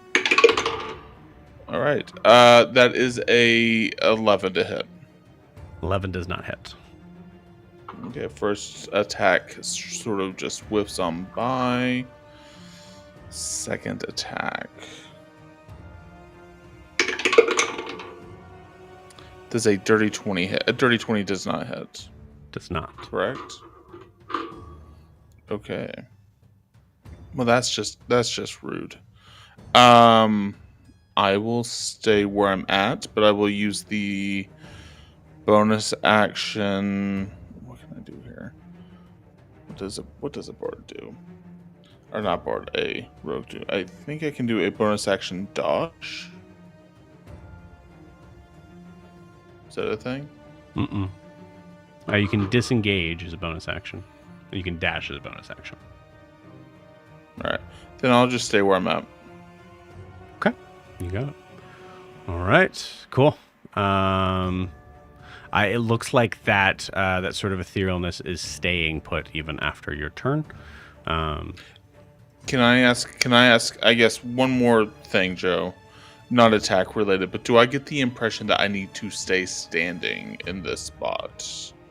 Player Matt feels like I probably should, but I want to make sure I'm not missing anything in character. Like, I would say like your standing there seemed to break the pillar off from the top sort of point. So it's breaking being the key term there. And then I also told you whatever you did down there, just did that. right. So I feel like I can probably get out of this then. So if that's the case, then I will bonus action disengage and then just get off of the pillar or the thing that I'm on right now. Just to get on more even ground with this being. still staying opposite of Ada, so that they can have some flanking. Mechanically speaking, you'll not be able to do both. So you're not dealing with any mechanical issues here, where you're standing, but you are flanking right now with Ada. So to move means you're not flanking with Ada. I'm just trying to get on solid ground and stay opposite of. Like, I guess I'm not really trying to flank. I'm trying to ensure that I'm not getting close to it. Like, I'm still giving Ada the blind side, I guess. Yeah, you can't give Ada flanking if you're moving because you're already opposite. That's how flanking works. Okay. Then yeah, I'll just get out then. That'll be fine. I see what you're saying. I'll still get out on even ground though. You got it. Okay. I guess I should ask technically, which direction did you want to move? Do you want to move east or west? I moved you west. West is fine. I think there's nothing that I can see right now that would make one better than the other, so west is fine. And you asked, roll me an investigation check. Sure. You said investigation, not perception? Yeah, I would say it's investigation. Right. And that's going to be a 14. Okay. 14 is enough. This is not the only glyph that is currently lighting up right now. The other one was to the right of you. Or, sorry, to the east of you. Okay. Then I reckon let's go east. Okay. If that's the case.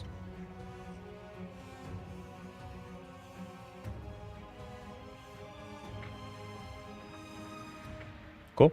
As you stand on that platform, there is a moment where it seems like the other platform starts to kind of like raise back up from where it was, but other than that, you don't see any sort of change from there. But it is in the process of moving up.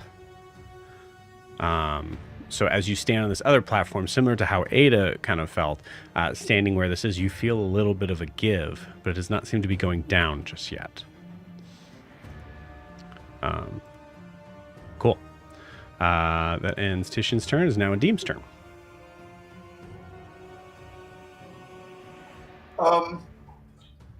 How difficult would it be for Adim to leap onto the pillar directly west of him? I would say I will give you that far, but I want to know. It's about 20. Oh no, sorry. It's about a 15-foot leap. That's still too much for reasonable. Okay.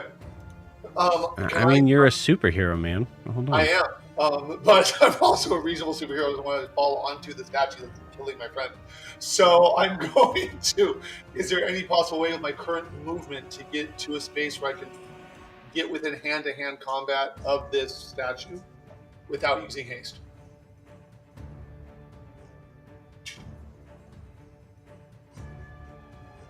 Because it's hard for me to tell. I hear you. I'm pulling in your jump calculator to see if you could do this anyways. Okay. You're close. You would be just like so in that case it would be a check to get there. So 30 feet of movement is going to get you the rest of the way down. But would not put you within throwing range, but not melee range. Okay, can I just how high am I? Is a jump down safe? Is that a jump across? Is a jump down safe? So 50 feet, you moved halfway, so it'd be halfway, you're 25 feet still up in the air. Okay, I'll run down to get into throwing range then with my 30 feet. Cool. I don't want to use my haste just yet. And I'll throw things at it, even though I'm not doing very well at that. Given that I think it's still going to be hazy for disadvantage, yes? Yes, yes, correct. Okay. I will still try. So, attempt number 1 for disadvantage would be a 14, which I'm guessing is a no. No. Okay, my second attack. 12, which again is a no. Correct. Okay, question for you before I do anything else. My superiority dice. Can I use more than one in a turn? I don't know how that works. Depends on what it is, I believe. I think some of them you can only use one per turn. Some you can't. Because there's Should some say that it on say there. no action. And so that's why I'm wondering. Because it would be a part of your attack. Most of them are Right. part of your attack. So here's what I'm asking. If I do a quick toss, which gives me a third attack, Yes. So that would be a bonus action. that's a bonus action. One of my is a precision attack where I can add my superiority die, a d10, to my attack roll. Can I do both? Yes. Yes, you Okay. can. Then, I would say just for because it's.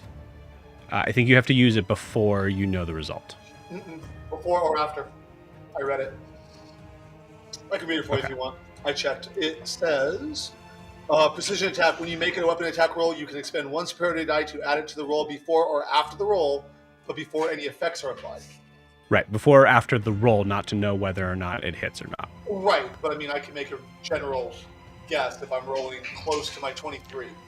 That's the rules for it. So like there's a thing of like, so after you roll it, you can say like, I'm going to use my superiority die. That's fine. But if I say like that doesn't hit, then that means that's too late. No, I wasn't going to do it on the previous ones. I just wanted to know, like, if I do it and I roll like a 22, I might be like precision attack because I know the 23 hit. Cool. Yeah, that makes sense. I'm just trying to make logical sense of my character. Yep. For now, I'm going to hold off using that. That was checking for future, but I'm going to say something to the statue. Okay. I'm in common to see if it reacts because I don't like this place. And I just say the last time a Leonin attacked my friend, it didn't end well for them. Okay. And I'm hearkening back to when I defended him with a parry. All right. Interesting. So, you do not hear or see any sort of reaction from the statue, but Titian, you do hear that.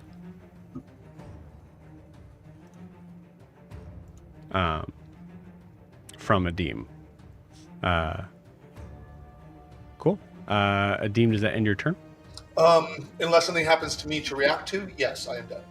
You got it. Okay, cool. So from that, we come back up to looking at the three figures that are still standing on top the high sort of cliff, staring face to face at these guardians here. We see Titian looking at this figure that seems to be almost sort of separated from itself slightly, with Ada on one side. At the ready. We see Adim has now come in to sort of join the fight here as we're going to take our 10-minute break. So we'll see you guys in 10.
Brings Back it in to me. again. Okay, cool. So one thing I did forget. We just lost Titian's one person I need to absolutely talk to about this. Titian, come back. Cool. There he is. Cool. So I did forget to have Titian answer the question, which will happen every turn for you. Whom or what do you fight for? This would be back before the turn. We'll say Titian answers it now, and then on your turn you'll be able to answer it again. So you want me to give you an answer now? Yes. I want to make sure, because I would have done this in the moment. There's no reaction to any of the other two answers that I've given to this statue. Like, anything that would, would Titian feel like he's giving wrong answers, or would Titian feel like... Well, you saw the glyphs light that's what up I'm trying to get when you said those answers. Sure. Yeah. Well, and that's why I'm saying, like, that feels positive. The guy still attacking me feels negative. So that's what I'm Correct. trying to that's what I'm trying to glean from that. Yeah, so, I'd say you kind of just feel like Titian's not done. Okay. All right. I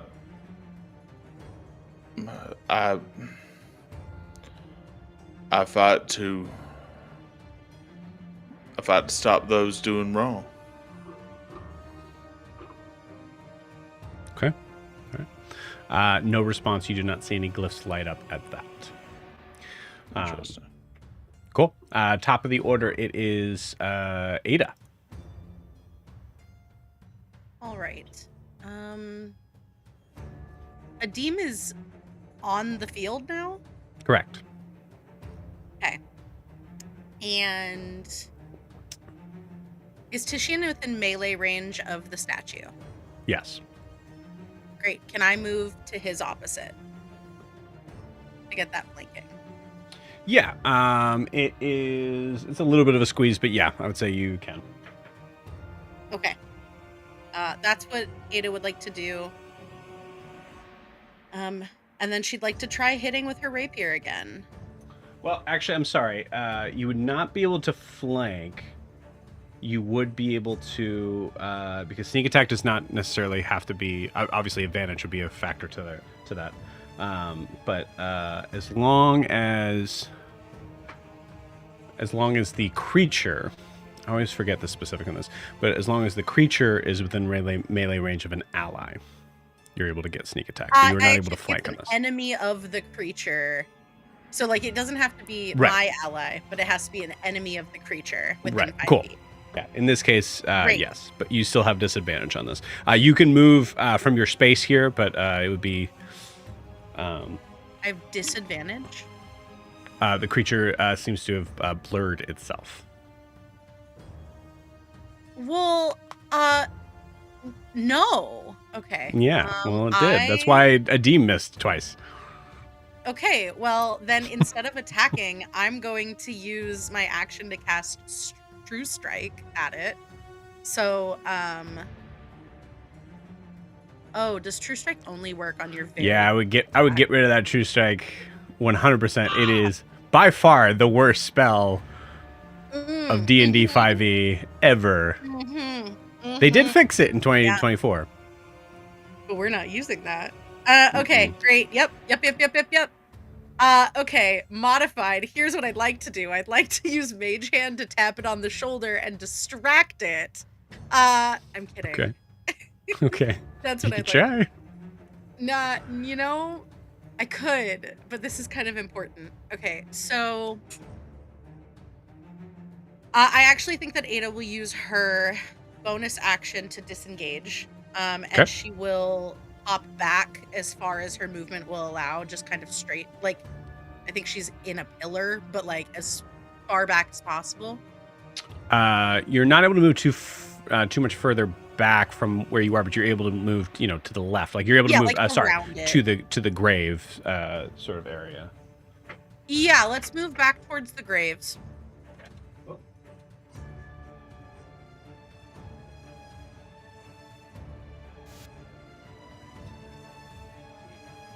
15 gets you there.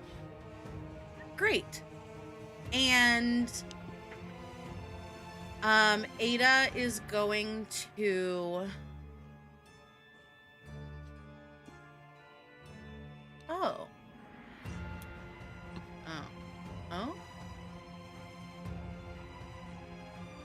Did you say 30 feet gets me there? No, 15. Okay, great. Where's that third? Oh, I would like to move over to where like the front of the statue was before it broke off. To see if there's like a name. I see. Sorry, I think my internet lagged.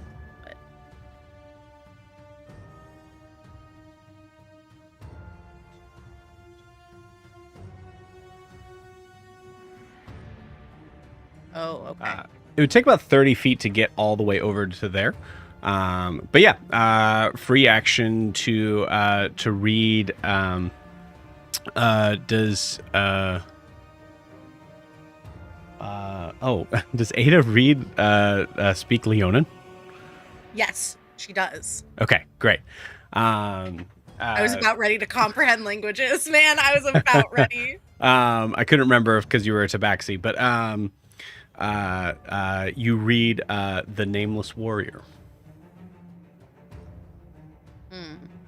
Helpful.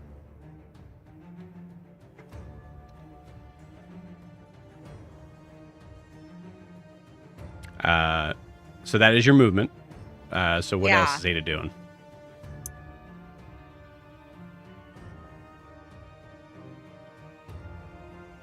I want to cast Chromatic Orb on it. Okay, you got it. And I want to do thunder damage. All right. If I did. Yeah, go ahead and give me that attack roll. Disadvantage. It's not going to get worse than a nat 1. Ooh.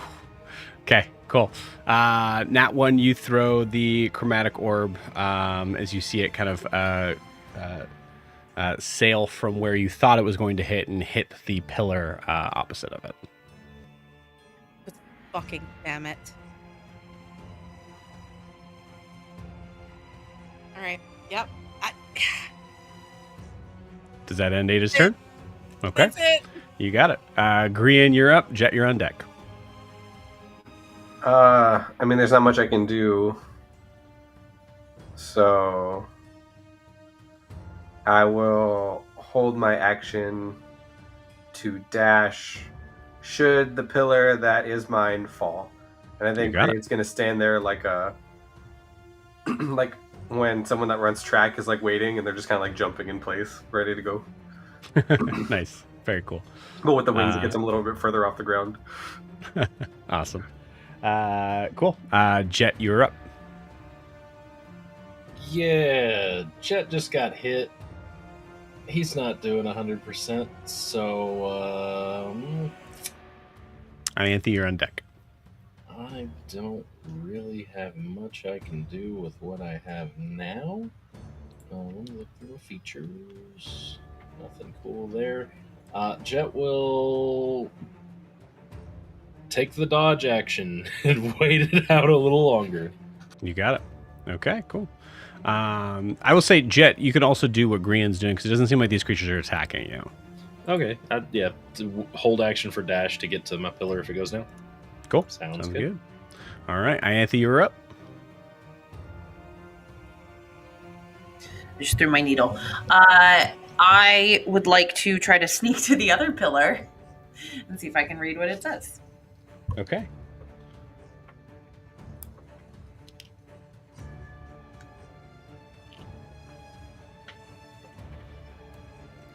I would say the DC is not 17, but there is a strange sort of piece of this that I would say that it's a little bit difficult to kind of be able to see in it because they are not glowing. Actually, sorry. This one is. Yeah, so this one you would not need to. Yeah, this one you already heard. Unyielding. Unyielding. Unyielding. That doesn't help me. Can The I go fourth look one at on the another other one? end is What was that? The one underneath the dice cam is the one you have to get to. Yeah, that's the one I wanted to go to. Yeah. Okay, you said the next one, so you gotta.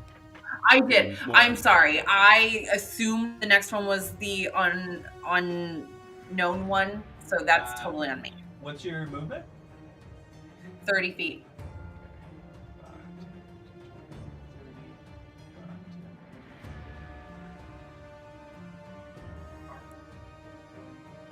$30 gets you with that, or 60 feet gets you there.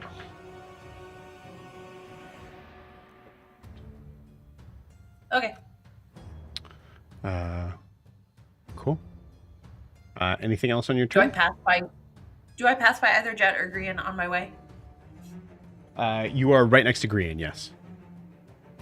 Okay. I'm gonna like whisper. I'm gonna telepathically talk to him. I can't cast a spell because it'll break this lead, but I'm gonna telepathically tell Grian. Tell Titian that the third one is unhidden. I'm gonna try to find the other one. Okay, cool. All right. Sweet. So that ends Ianthe's turn. It is now, because you guys are kind of sharing initiative, it is the statue's turn, but the statue is going to wait for Titian, as Titian, you begin to sink. And as you sink, the second pillar seems to start to break down.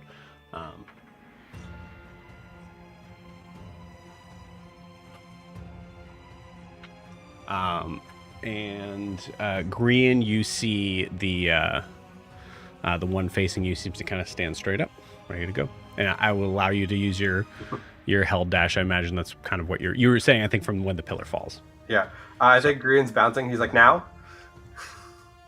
You just see them stand up straight. That's it. They don't give you any telepathic thing, but yeah. Great. And then, like, bolting. You got it. Okay. So Titian, it is your turn. Actually, it is holding its action here, so that does actually take out the blur effect, so it is not blurred. So it is your turn. You can choose to wait until it comes down, or you can attack with disadvantage. Hold on. So is it gonna, if I attack now, it's with disadvantage still? Correct, because you're in the process of sinking down. Just like last time. Well, last time I was at disadvantage because of the blurred effect. You didn't. No, when you were sinking down, because you're in the process of coming down, I was saying you were able to attack with disadvantage, or you can choose to wait. Okay. Is it asking me this question again, or? Yeah, I would actually. Yep. Okay. Titian's answer would be for a better society. Okay. Or let me wreck on that. For a better tomorrow.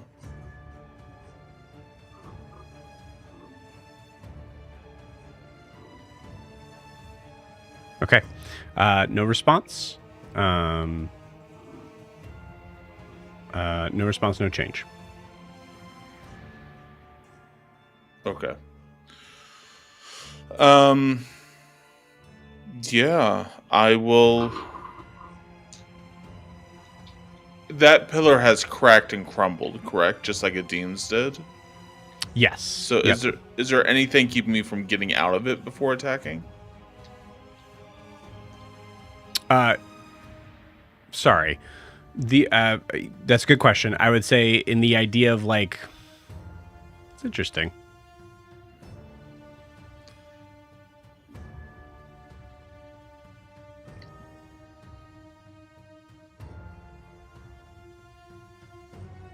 No, I guess not. That's a good point. Okay. So I'll get out of the pillar and just go right up and keep attacking this guy. You got it. Go for it. All right, and I'm still attacking with advantage, correct? Yes, Vow Enmity is still up. Okay. I'm gonna use my bonus action first for a thunderous smite,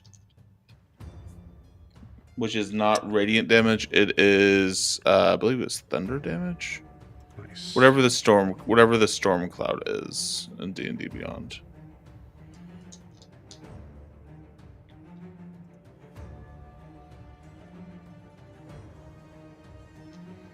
All right. Go ahead, go to attack. I'm attacking with advantage. Oh, okay. So that will be a natural 19.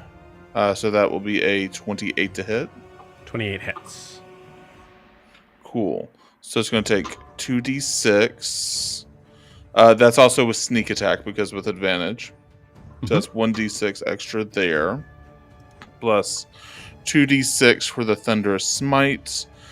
And then a d8 plus 7, I believe it is. Yeah. Cool. 5, 9, 12 points of damage. 19 points of damage with that hit. Okay, cool. Seems to take all of it. No issues. Okay. And then it needs to succeed on a strength saving throw, I believe it is. If the target is a creature, is this technically a creature? It's technically a creature. It must succeed on a strength saving throw or be pushed 10 feet away and, from you and knocked prone. Cool. So it has to be the strength saving throw of 16. All right.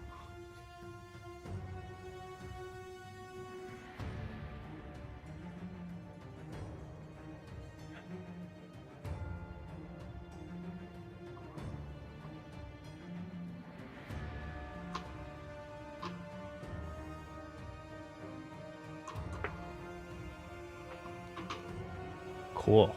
That is with a 10, that is a failure.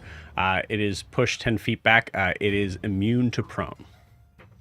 It is immune to prone. Interesting. That's okay. But it is pushed off its mark. Sure. I'm still gonna run up and hit it again. Cool. Again with more advantage. Let's get a different dice here. That will be that's an 18 plus 9, 27 to hit. 27 will hit. 27 hits, fantastic. This one will be, because sneak attack is only on the first attack, if I remember correctly. Correct. So this will be just a D8 plus 7. 6 plus 7 is 13 points of damage. 13. You got Yes. And how is it looking right now, Joe? it. Give me a survival check. Survival check? Okay. If I do a survival check, will I still be able to do a perception check to see if any other runes have are starting to glow? I would tell you. You would tell me? Yeah. Okay. Yeah, there was no change. Okay. That's going to be low survival, so that's going to be 8. Okay. It's hard to tell. Looks like you're kind of like chipping away at this statue, but the idea of the statue showing it, like it doesn't show any pain, that sort of thing, so it's hard to tell exactly how much damage has been done to it. Cool. All right. That'll wrap up my turn. You got it. So it is now the statue's turn as it was waiting for you. It comes up to strike. And this time seems to be coming up with a ferocity that is a little bit higher. It's now going to be making 3 attacks against you. First attack, miss. I got to roll above a 4. First attack misses. Spear okay, comes. so I don't. Lunging at you. Yeah. Second attack is a 21 to hit. That's my AC. Okay. Go ahead and give me a Constitution saving throw. That's with disadvantage because of exhaustion. No. Only ability checks. Only ability checks got you. Oh, you've been rolling like shit tonight. 17 plus. You said con? Yep. 24. Cool. 24 as you take this this massive hit. I'll give you the damage here in a second, but you were able to, you feel something kind of like pushing in the back of your mind, but you're able to kind of push it aside. Nice. All right. Oh, yeah, and these guys do. A little bit more now. 12, 19.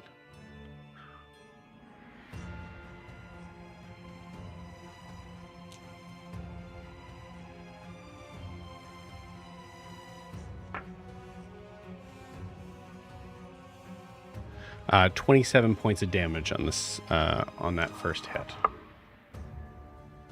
Okay. And the last attack.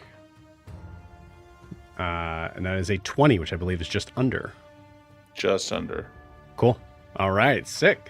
Sweet. So first attack just or the first attack fully misses. Second attack is able to kind of hit you, but not knock you prone and make you think back to your failures. And the third attack, because I think probably because of that Constitution save, though, you're able to kind of like parry that spear as it comes up. Cool. 666. All right, that ends the creature's turn. Am I starting to get any perception? Am I starting to get any feelings about the question and the answer this trial is looking for related to? I guess the belief system of the roar in any way, shape, or form. That's a good question. I don't think you get an idea of like this being specifically a belief system of the roar. I would say also related to the eminence. Right. I mean, nothing related to the eminence, right? Okay. Yeah, I don't think you get that at all. And actually, in this case, as you recognize, like most figures that would consider them to be like not all of the roar are paladins, but those that consider themselves to be connected with the faith would be ones that are attacking with the radiance of the eminence, and that's what you did. And it didn't seem to have any effect on this whatsoever. So looking at the gravestones that, like, kind of nameless gravestones that are there, there's a possibility that if this thing did fight the others, those that would consider to be pretty good at being able to take it down would not be good at taking normal things. Like all the paladins would have no effect on this thing. Okay. It absorbing radiant damage was something like, and it's definitely not attacking as though it's a paladin in its own right. I disagree with that. It actually stopped from it allowed you to get back up. Well, that's what I'm that's what I'm asking from like its ability. It's absorbing radiant damage. It's feeling like it's stacking. Like I don't know if it's stacking. Would Titian have a sense of it stacking damage with each hit, such as a paladin does? Like I'm looking for like those sorts of clues right now. That's what I'm sort of thinking. You're looking for the answers for the puzzle. That's your job. Well, yeah. Okay. You're getting close. But yeah. Cool. So that is the statue's turn is now Deem's turn. Okay, a question. Is it blurred? You said the blurred went away? Blurred went away. Okay. Can I get within 20 feet of it? Yes, you are currently within 20 feet of it now. Perfect. Is Titian in any way, shape, or form blocking me? I would say no. Okay, then I will use the chakram for now.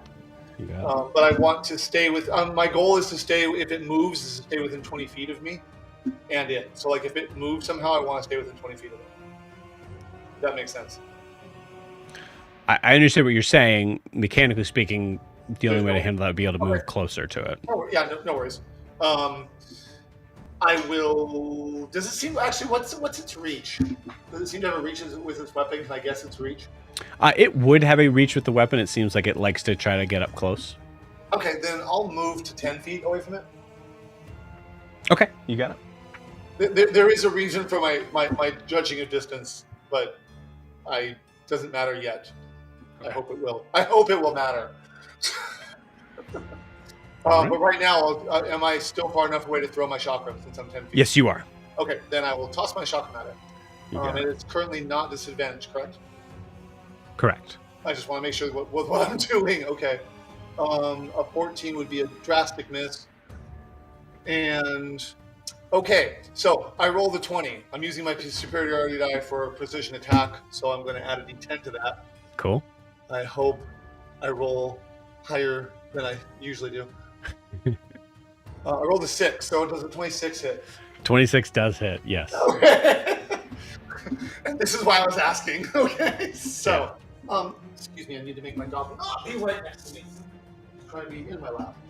Okay, so let me see. And does that add to the damage too? That's what I'm looking right now, because honestly, I similar to Ianthe's spells, I have a lot of these. It doesn't look like it. It does not. It's just it's just my regular damage. So that causes 10 points of damage. Nice. And I'm not really thrilled with this creature. And Titian got hit pretty hard last time, right? Right. How close am I to Titian right now? Within 5 feet.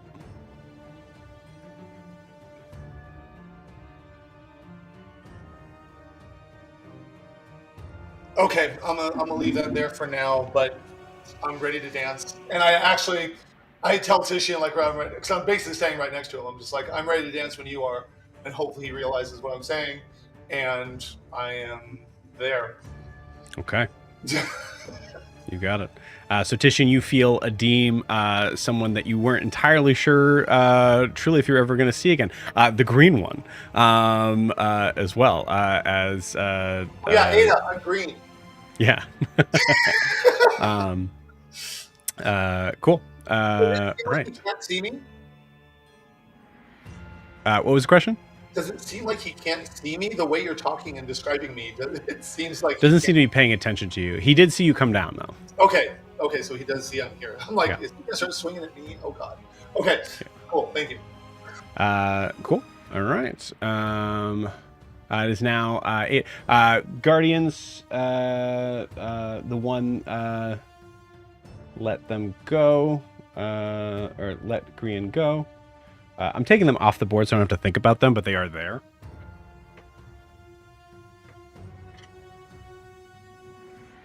Okay. But Ada, it is your turn. Grian, you're on deck. How far is Ada away from Titian at the moment? About 10 feet. And from Adim? 10 feet. Great.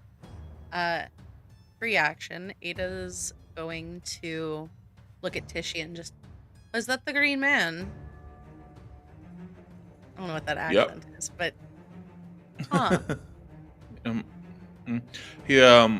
he's here to possibly dance, and I'm just gonna give a little bit of a nod to the team.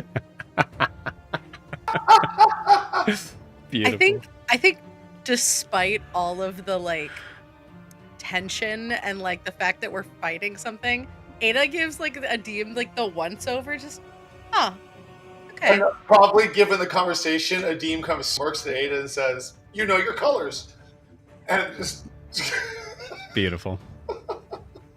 And while this lovely conversation is happening, Titian is bleeding from the ears. Yeah. And it was said in good humor. It wasn't sarcastic. Yeah. It wasn't. Actually, apologies, Titian. If you can let me know when you were bloodied. Remind me what bloody means. Is that halfway? Yeah. There.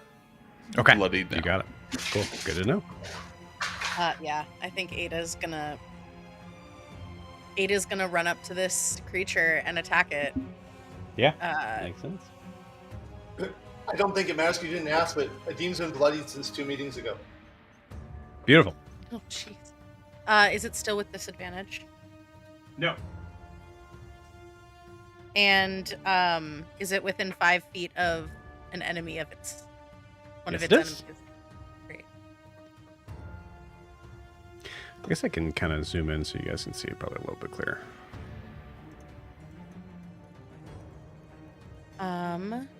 That is going to be a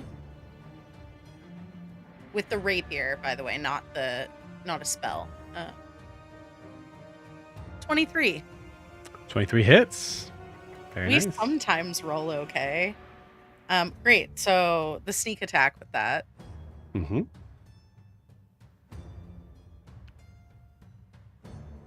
And then 1d8 plus 2.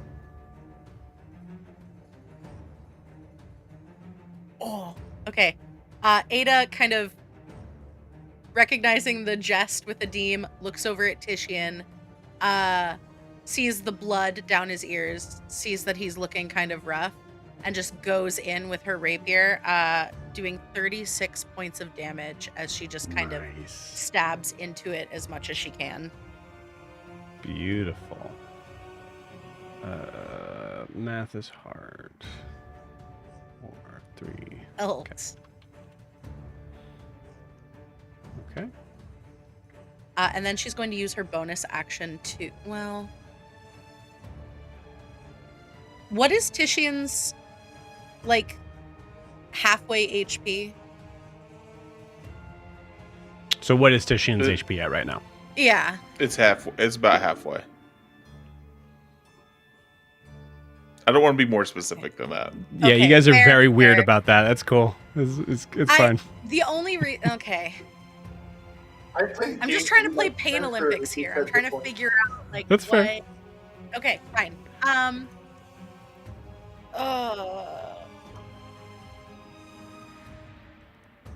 Sorry, one sec.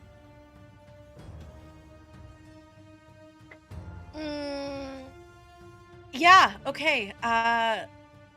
Ada is pointedly not gonna use her disengage action, and she's going to, like, stand in front of the creature without, I think maybe her intention is going to be to take some heat off Titian, but I don't know if that's gonna work.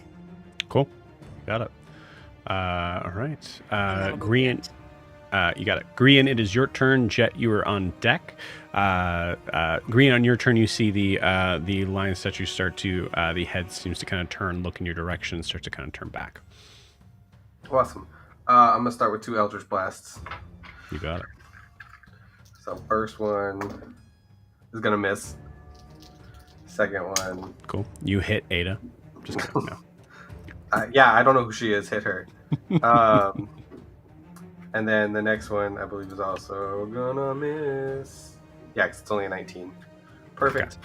And then second thing I'm gonna do is I'm gonna use my entire movement, which should get me right above Titian. You flying? Yeah. Hell yeah. So 25, 5, 10, 15, 20, 20. Yeah. Cool.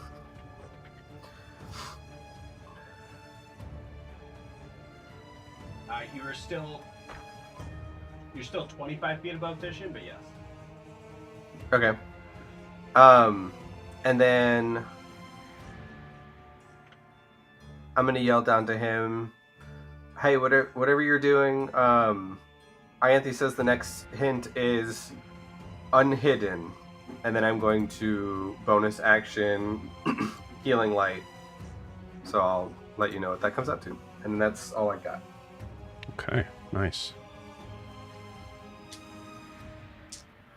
That's within range, right? Yeah, it's like 30 feet. 60. 60 feet? Good lord. Yeah. Nice. My other one is a touch, so this is all I got. That's right. That's the Asmar thing. Yeah, cool. Sick. All right. Jet, you're up. Okay. Jet's gonna walk towards Illusion Ianthe because he doesn't know that she's invisible. Sure. And is going to try to telepathically speak to it, and I don't know how that works.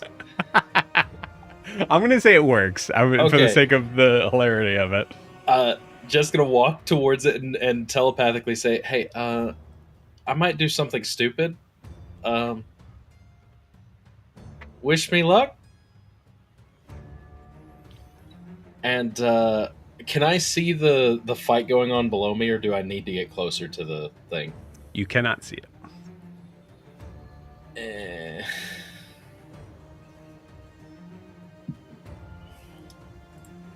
Look at my hit points one more time before they disappear again. Now, did you actually want to walk all the way up to Ianthe? Because that's what you told me. That's fine. Okay. How much about 20 feet was of it? movement. Okay. If I get any closer, I start like suffocating, right? Yes, I guess I'm not really sure exactly why I took them up. These figures are still there. They're just standing they're in the right. middle. Okay, Yeah. Gotcha. Never mind then.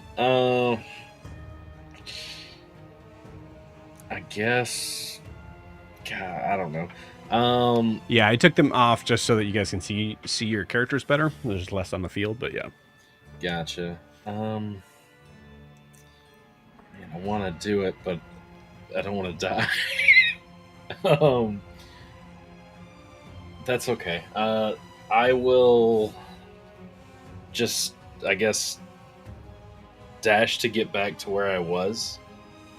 That way I've got enough movement to get back there. Okay. I was just like, here's a heads up, I might do something stupid, watch my back, and then run back. You got it. Can't. I'm in the middle of my own stupid thing. Do I accidentally bump into Invisible Ianthe? Because that would be hilarious too. You do not. I do think if it was like within the space, I think you might. But yeah, no. I think he's got pretty good acrobatics. I think she's able to kind of dance around you. But it's definitely very jet to bump into the invisible person and fall over. Right. Which would be very bad for Ianthe, at least. That would stop. Please don't. Yeah. Cool. Ianthe, it is your turn. Great. I'm going to go to the unread pillar. Okay. And try to read it. And hope that provides some clarity because I'm lost in the sauce right now. Using your dash action can get you there. I'll move the dice cam.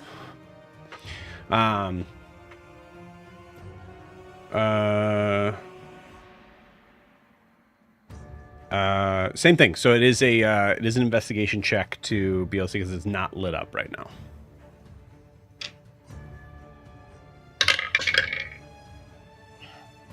Is a 4 gonna do it?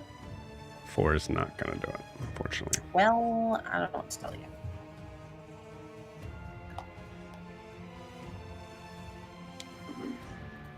Can I give Chelsea my inspiration for that?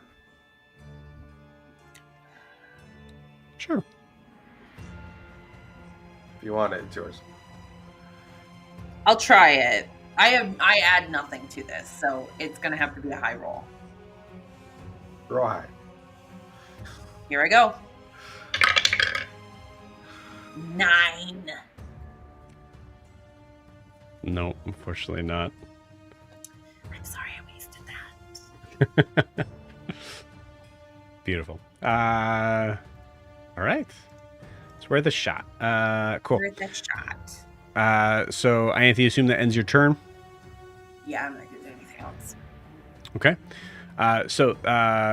Titian, this is, I want to make sure that I'm very clear on this because this is 2 separate questions.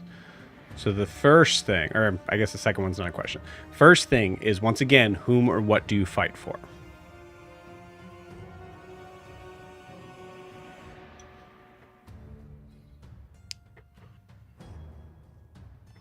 I'm going to go back to I fight for justice. I fight for my friends.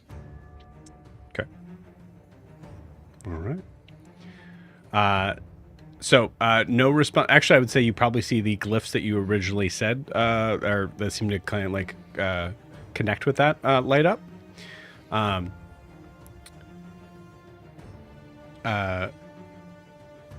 But nothing else changes there. Then the statue points its spear at Adim, Ada, and Grian and says, choose.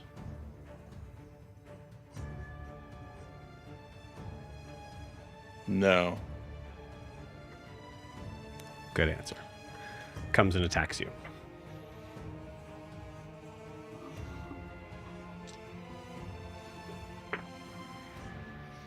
I'm still bloodied. I'm still bloodied, by the way.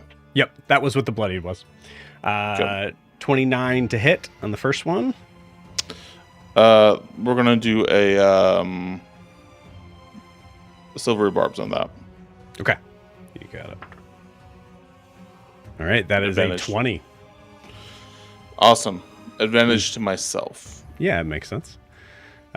Cool. So first hit misses. Second attack is a 22 to hit. Just hits. Okay. Go ahead and give me that Constitution saving throw with advantage now.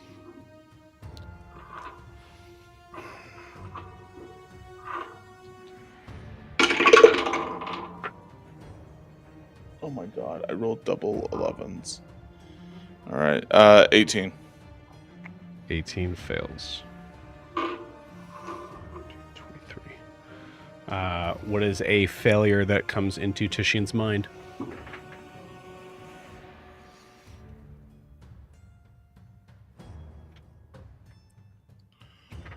You take 23 points of damage, by the way.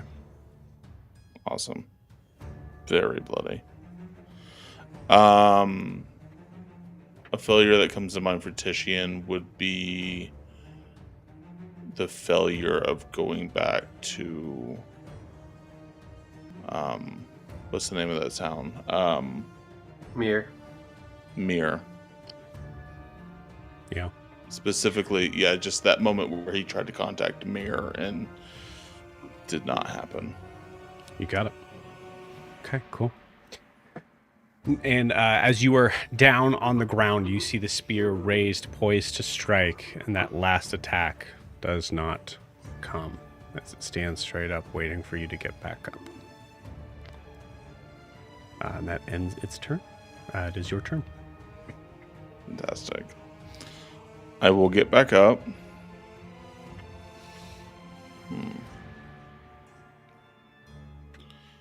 I will cough up some blood. Gonna heal myself for 20 points of healing Nice. by lay on hands.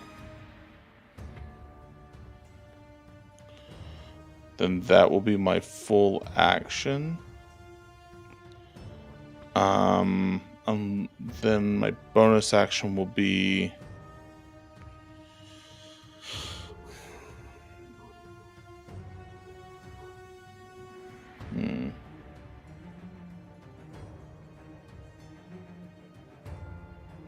I'm not going to use a bonus action this round. I'll wait. Okay. You got it. All right. As we see Titian kind of getting himself back up to his feet, spitting out the blood, wiping his face, and with that same hand casting that healing lay on hands. As you stand resolute against this thing, choosing yourself as the target. Do I take another level of exhaustion? Thank you so much for asking. Yes, you do. Okay. So your speed Not is that now I halved. not that I want that, but it's fair. It's No, it's, I it's appreciate what you this is. checking in. Okay. Yeah. So yeah, you stand like just staggered, feeling that level of exhaustion. I would say like level 2 exhaustion's higher than anything that Titian's experienced, at least in this campaign. Yeah. Very cool. But you're standing facing this figure. All right, Adim, you are up. Is he still not? Am I still attacking without disadvantage? The blur is gone. Yeah. Well, when she hasn't come back, that I didn't miss it. So Yep. That's what I was asking. Okay. I attack the damn thing. Well, actually, hold on. I want to make sure I know how to do this because I use it often enough I should know, but not often enough so I forget. My amulet has 3 charges. I used 1 for haste, so I can use a second charge to do haste again. When I cast haste as an action, I gain an extra action. Is that my normal attack where I get my 2 attacks? And then next time I get the 2 attacks for my first one and this third? No, you get your hasted action. Okay, so I get for 1 attack. Okay, so I was like, how does this work? He's worried about Titian. I haste myself. Yeah, makes sense. I just call upon my father's power, and as you and I discussed, my eyes now are also glowing gold. Yeah. And I attack just with my extra attack, just to see if I can. You got it. Throw in that chakram again. Yeah, and oof, that's not good. Let me check something about haste really quick before it was a roll of a 15, but I think the only thing that affects the speed is my armor class if I try to get hit. And so what I will do in this case is I will spend not superiority die, but I will take my action surge to attack again. You got it. Because I'm too used to attacking twice, I guess. I don't know. Oh boy, 16. You could try your precision attack if you wanted to. I know, I just roll so badly, but I'm going to because I feel like Titian's in danger.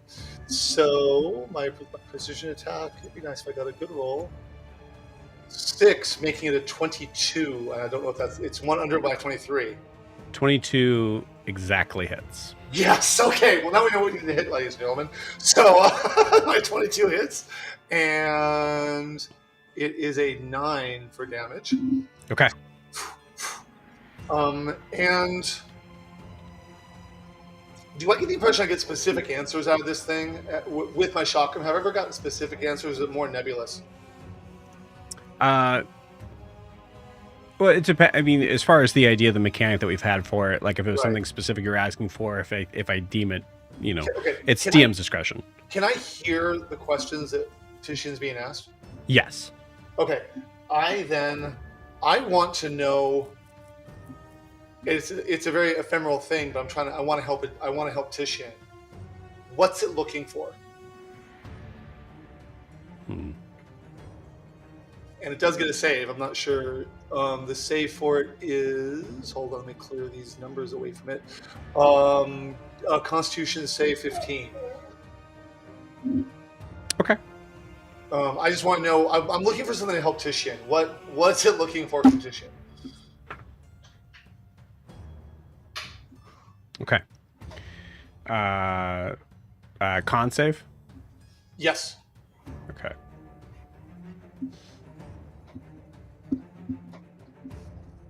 No.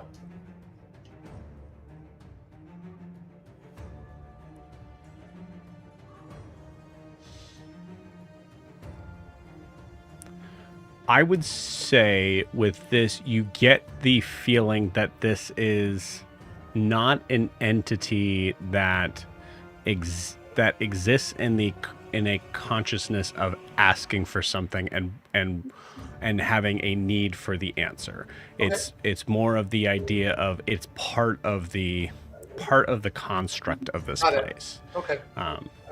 Then my last question before saving my reactions, because I'm not going to react yet. I can only do that 3 times a day, but since I'm not pulling from anything, does that count?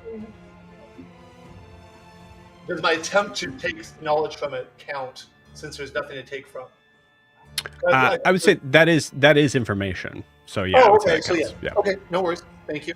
And then do I want to?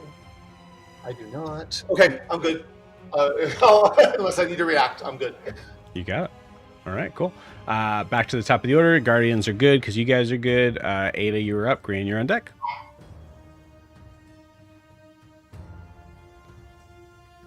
So, if I wanted to cast a spell that had a circular range of 10 feet on the pillar right behind me, would that hit Titian or Adim? 10 feet, you can move. You're within melee range of it right now. I would like to cast a spell that has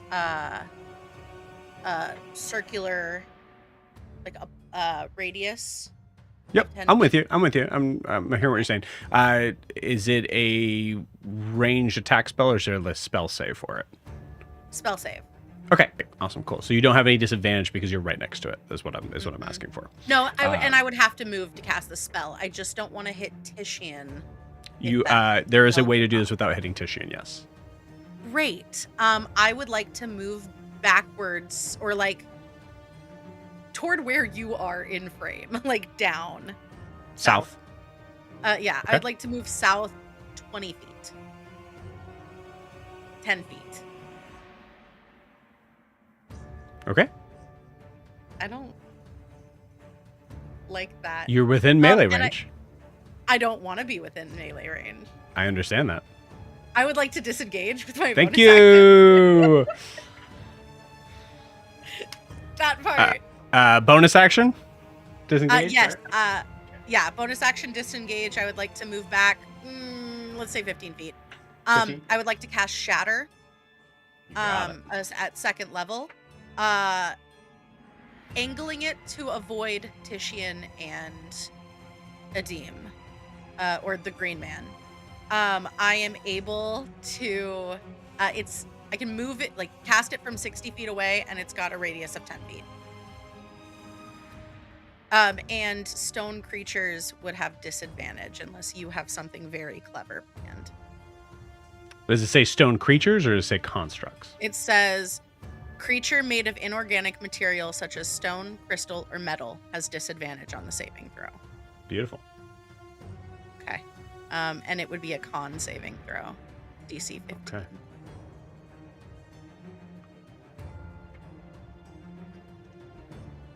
Okie dokie.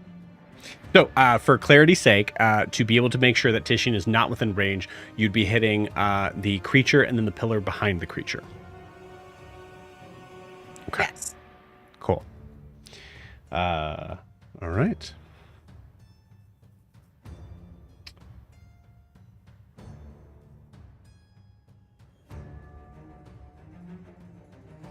I guess I didn't introduce this, and it is actually kind of hard to see from this vantage point. So I will give Ada just a perception check before you do that.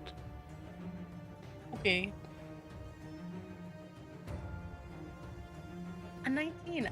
26. Okay, cool. This may be important. This may not be. You see that each of those pillars there, even though the glyphs are kind of showing up from the ground, which should also be affected in that shatter because it comes from the ground. The pillars themselves also have chains attached to them. They seem to be not attached to anything else. They're just loose chains. But just to let you know. Ah.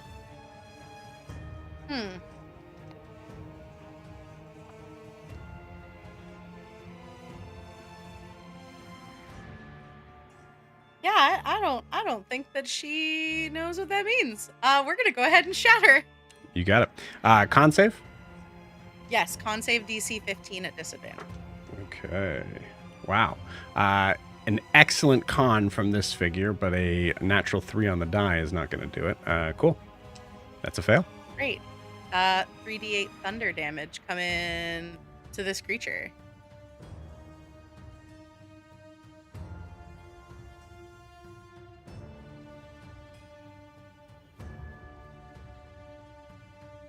$14 points of thunder damage. Okay. Half-casters, man. 14 points of thunder damage. Okay, good. All right, cool. So with that, you managed to do that. That is just below not necessarily the damage threshold. Another single point would do it. It looks like the pillar is still there. It's still intact, but only just, as well as the glyph underneath it. If it was 15, it would have been a very different story. So, very cool. Okay. All right. Anything else on Ada's turn? No. She can't lob a healing potion at Titian. She doesn't have one, so no. You got it. All right. It is now Grian's turn. Jet, you're on deck. Okay, because I'm 25 feet up, I should still be able to Eldritch Blast a couple times. Not Absolutely. regular. Cool. Gonna miss. And that's a nat 20 on the second one. Oh, yeah, baby. That hits. 28. Okay. Fuck. Silvery barbs. I'm just kidding. Nat 20 again, so it's fine. No, wait, for real? Yeah. Hell yeah. Nice. Shut me up. Okay, so nat 20 is... so that's a max of 14, because the other thing I have is radiant damage, but I will also add one of my boon sun damage for 18. That's a plus 4. Okay. Does the sun have to be out for this? I can't remember what this was. No, I store energy, and I'm almost Cool. out. That's right. Yeah. So I've got that, and then plus the roll, which is a d10. And that's not plus the modifier, right? Or is it like what I roll plus? Max damage plus the roll, so you don't add the modifiers twice. Okay, cool. So then that is a 22 points of damage. Okay. Damage type would be awesome. Yeah, okay. So, yeah, 22 points of damage. Is any of that radiant damage? No, because I didn't count radiant damage because it wouldn't affect it. So Okay. I could add 4 for my wings, but it would be a 0. So Okay, so the sun damage thing is not radiant. correct. Okay, cool. Oh, math is hard. Why did I do it this way? And then I will movement down 25 feet, so I'm next to Titian. And then hopefully I didn't fuck that up. Yeah, okay, I'll dump the last 2 healing lights I have into him for 9 points of healing. Okay. And having heard the question, I'm just going to be like, hey, whatever you're thinking, whatever you're fighting for, just make sure it's unhidden. That's all I got. Did you say 9 points of healing? Yeah. Appreciate it. Thank you. No problem. I'll accidentally use my action, so it's fine. Otherwise, I would have been better. But that's all I got. Awesome. Cool. All right. That is Green's turn. It's now Jet's turn. Anthony, you're on deck. I don't think there's really anything I can do at the moment, and I can't see to know what's actually happening down there. I saw Grian probably like the glow get lower and lower. It's probably all I saw. So it's like, so I will hold my action for if one of the pillars moves or anything like that. You got it. Holding your dash. You got it. Cool. Ianthe, you're up. Okay. If I spend my turn trying to investigate this thing again, what would that look like? I will give you advantage. No, okay. I will do that. I just want to check if there is a thing with mislead. If I do it, nope. Okay, cool. I'm gonna keep looking at it. You got it. Man, the dice are not working with me today. Oh, natural 20. Beautiful.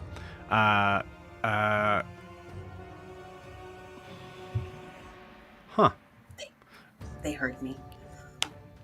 Okay.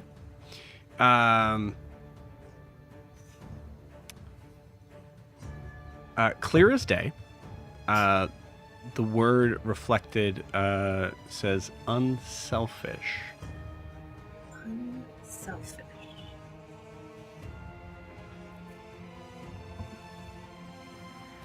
So we were right, Jet. That's definitely not hers. Shut up. I mean, I think like considering like Ianthe's like journey, like all of this like sort of like stuff like built into this, I think that's the 20 is cool. That 20 is cool. Cool. I'm gonna stay put. I'm not gonna do a bonus action, and I can't do anything with my double because I need an action to do it. You got it. That's my turn. Okay, cool. It is the statue's turn. Whom or what do you fight for?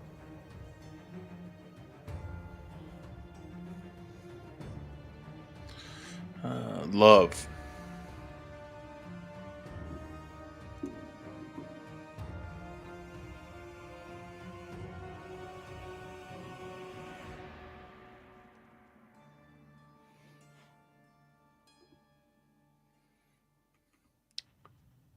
Roll me a persuasion check.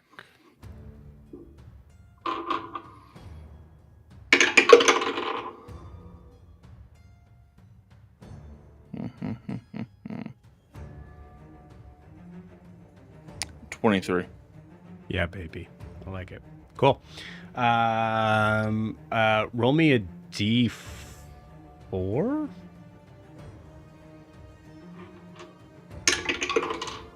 2. 2. Okay.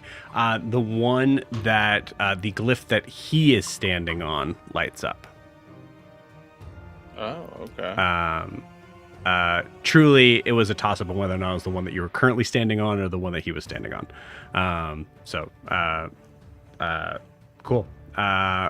As you say that, you see a nod from him, and then the same thing points at the people that are here. It says choose. No. Okay.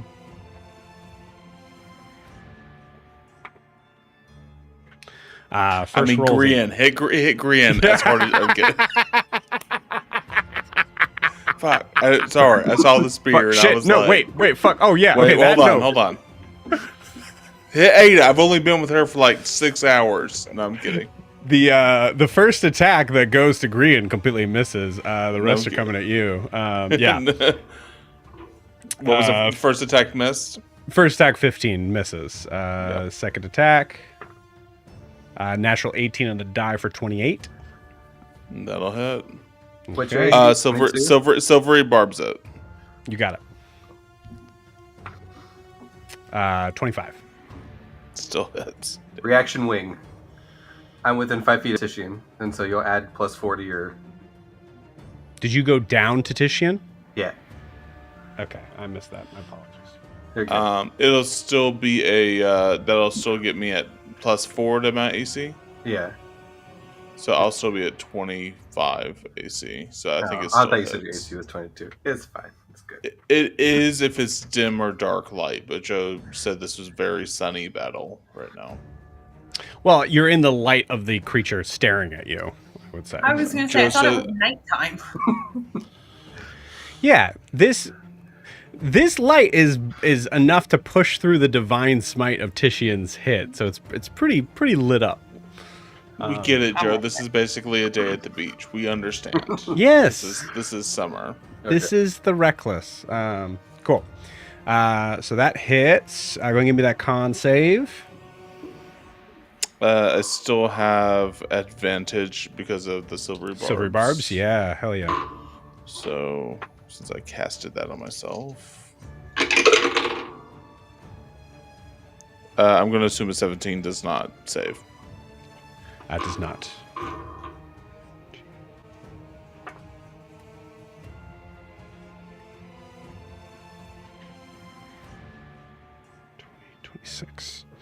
That is 26 points of damage, and you take your third exhaustion. So just a reminder to everybody, 6 levels of exhaustion is death. So you now have disadvantage on attack rolls and saving throws. You are knocked prone. What is the failure, Titian, as you go down again that you think of? Yeah.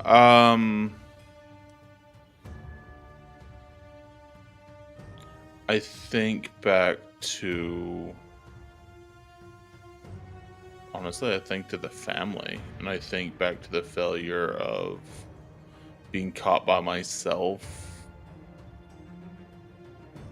Putting myself in a bad situation that then everything came crashing down and it hurt so many other people. Yeah, well, putting it in the perspective, like you said, love, and there was in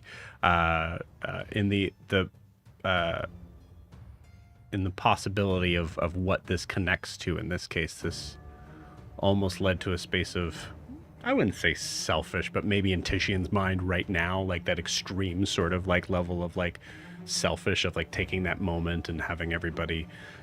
Having to, in Titian's mind, like suffer from it. Yeah, that makes a lot of sense. Cool. Can I ask something, Joe? Yeah, go for it. Not for nothing. You said the glyph lit up underneath this guy's feet. Yes. Did it not immediately sink down? It did not.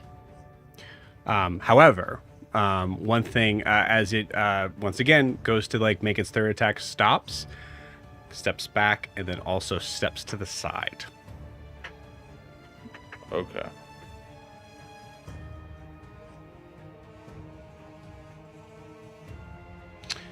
Hey, real quick, Joe, which of the pillars turned? Yes. The west or one, east? East. Oh. So, Anthony, as you're reading that pillar, all of a sudden you see it kind of like shift, and you're like kind of like pushed back a little bit. But yeah, starts to shift over. I believe that is Titian's turn. So Titian, you spend all my movement standing up. Yes, you do. And there's no way I can take one step to get onto that. Your speed is space. You can dash.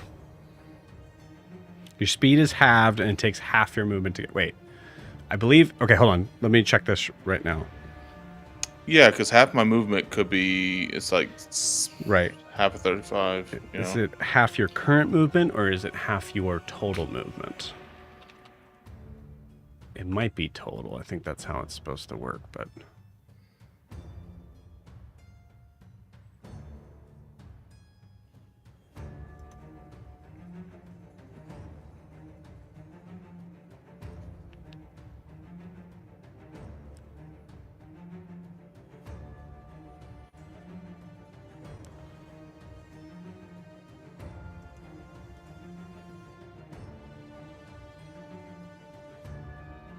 Everybody please hold.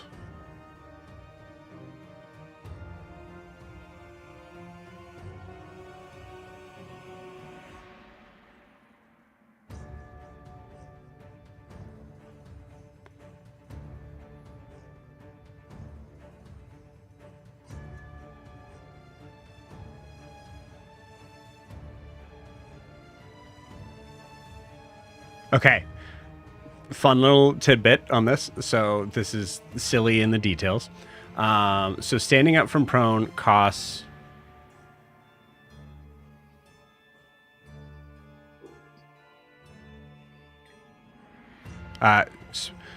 standing up from prone requires you to spend an amount of movement equal to half your speed. Speed is character's walking distance in a round. while movement is how far you can travel. So like Titian's movement is the full amount of speed that Titian would have, but Titian's speed is current speed. So it is half your current speed to get up, so you're able to move over. Okay, great. So I will immediately get up and move over while just looking at him. You got it. I have a horrible black eye. It's swelling shut, and I just imagine I have been diced up throughout this fight. Yeah. As I stand on the pillar, does it start to sink down? It certainly does. Falls down. Near you, Jet. Jet, you're able to spend your movement to run over there. Can I go down the one that Adim went down, or do I have to go to that one? You have to go to that one. Okay. I would say, okay.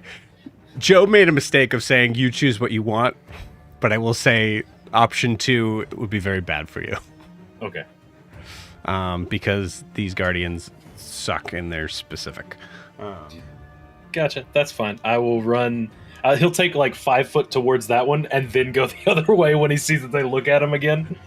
I like it. I will say, just because you specifically said, I need both Ianthe and Jet to give me a dexterity saving throw.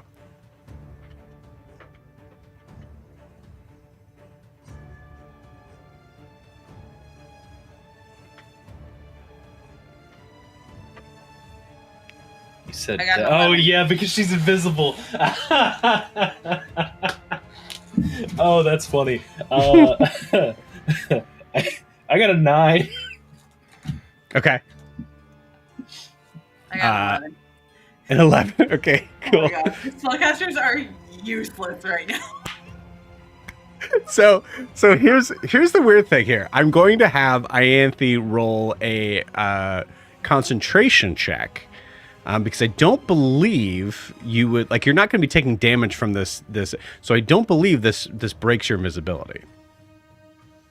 But it could, because of the, like, if your concentration. Okay.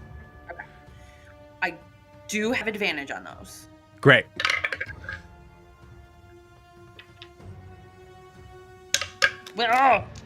Jet, you were knocked prone. Thank Noted. goodness. Thank goodness for advantage. Oh god.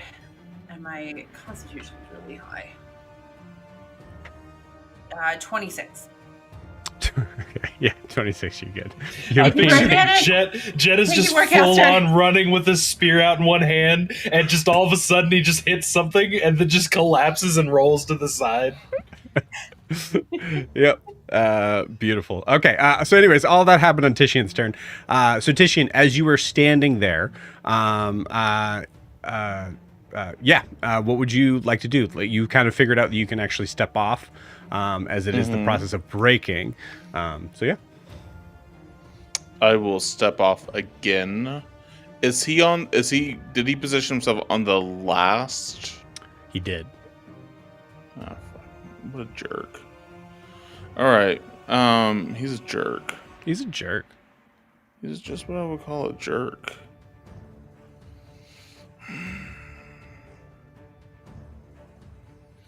You know what? Fuck it. All right. I'm just gonna attack him. I'm gonna keep attacking. You got it. I've got Valve Immunity still up, so these are straight rolls right now. So the first one will be 12 plus, that should be a 21, I believe. Yeah, 21 does not hit. Correct. 21 just misses. Okay. Second one is worse. So I whiff both times. Did you roll with advantage on that second attack? No, because I'd be rolling straight because I have level 3 exhaustion. Oh, your exhaustion. I apologize. Yes. Yep. Yeah. Those are all straight rolls. So yeah, I think what you see is a sight of like just Titian battered and bruised, but he's still just going forward, just refusing to stop. Yeah. At this moment. Yeah. That makes sense. As you're just trying to kind of like wildly swing Okay. Cool. Things are looking interesting, but definitely worse for Titian health-wise right now. So Deem, it is your turn. All right. Well, Adim is wanting to do lots of things, but also realizes this is Titian's trial. So, like, he wants to.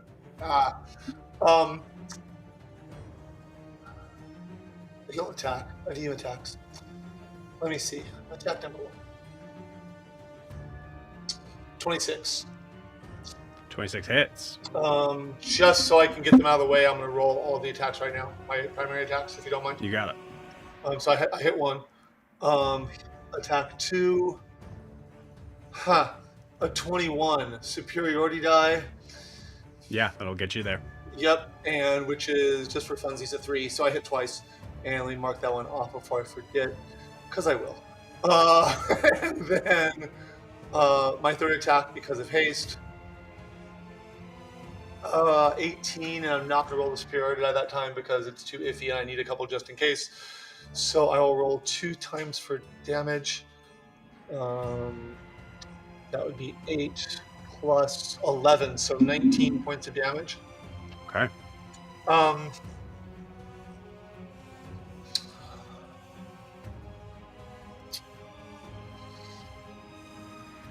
I can't really see where we all are, but I would like to get somewhere. I want to move into range so that I am within 5 feet of Titian if I'm not. So am I within 5 feet of Titian?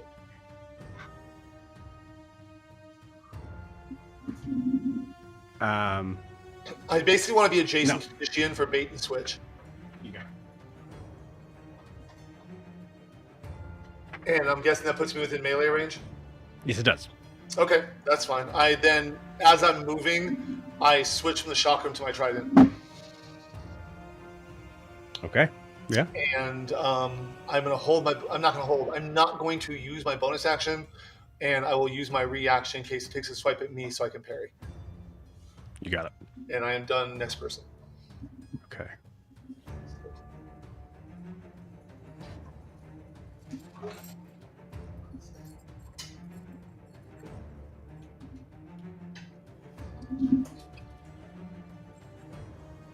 Okay. Sorry.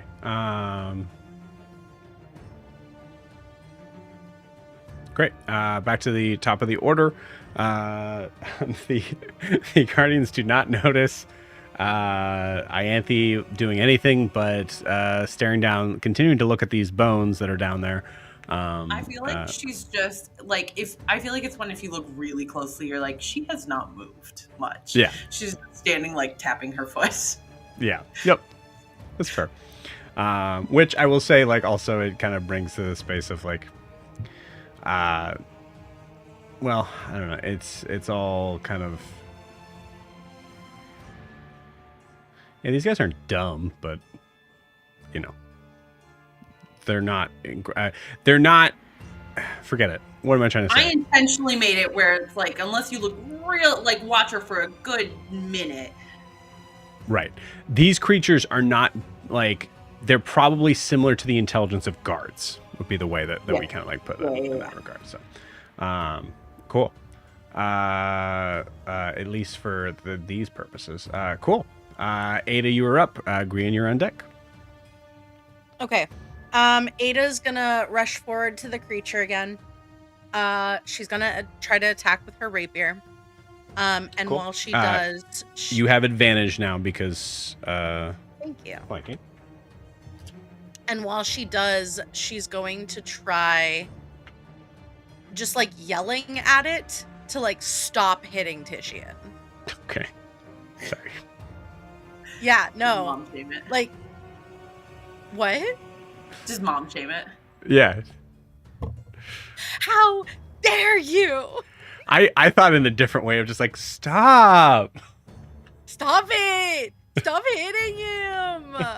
He's a good guy. There's a thematic component of blitz. Yeah, 100%. No, she's gonna go up in front of him and hit him on the nose. Like, just tap him on the nose like a cat. Beautiful. No. Yeah, she's gonna try to hit him with the rapier. Okay, you got it. Look who got a natural 20, baby. Ooh, nat 20 from the rogue. Nice. This digital dice roller loves me. Awesome. So max damage plus the roll. Oh god. Okay. Yeah. And we're sneak attacking that since I have advantage.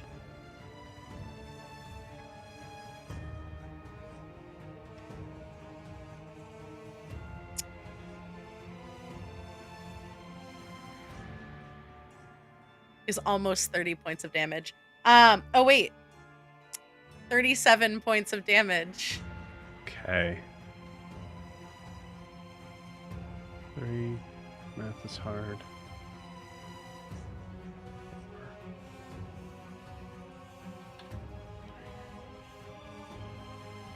You said 37? 37. Okay.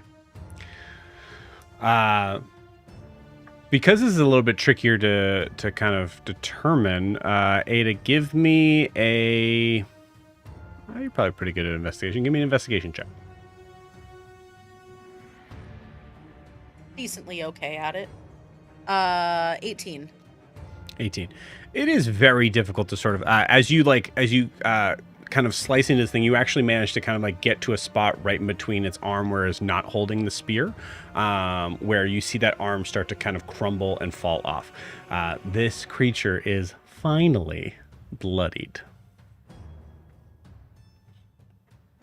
Now we just have to keep Titian alive long Just enough. gotta keep Titian alive.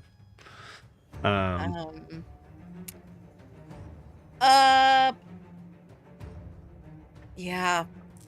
I do believe all I can do. You got it. Cool. This will be the last turn if you guys are good with this. So we'll see how this turns out. So Ada, that finishes your turn. Grian, you're up. Jet, you're on deck. I actually have a bonus action. No, you don't. Yeah, what do you want to do? I forgot I took 2-weapon fighting. My Can I hit turn. it with my dagger? Sure, go for it. I want to try.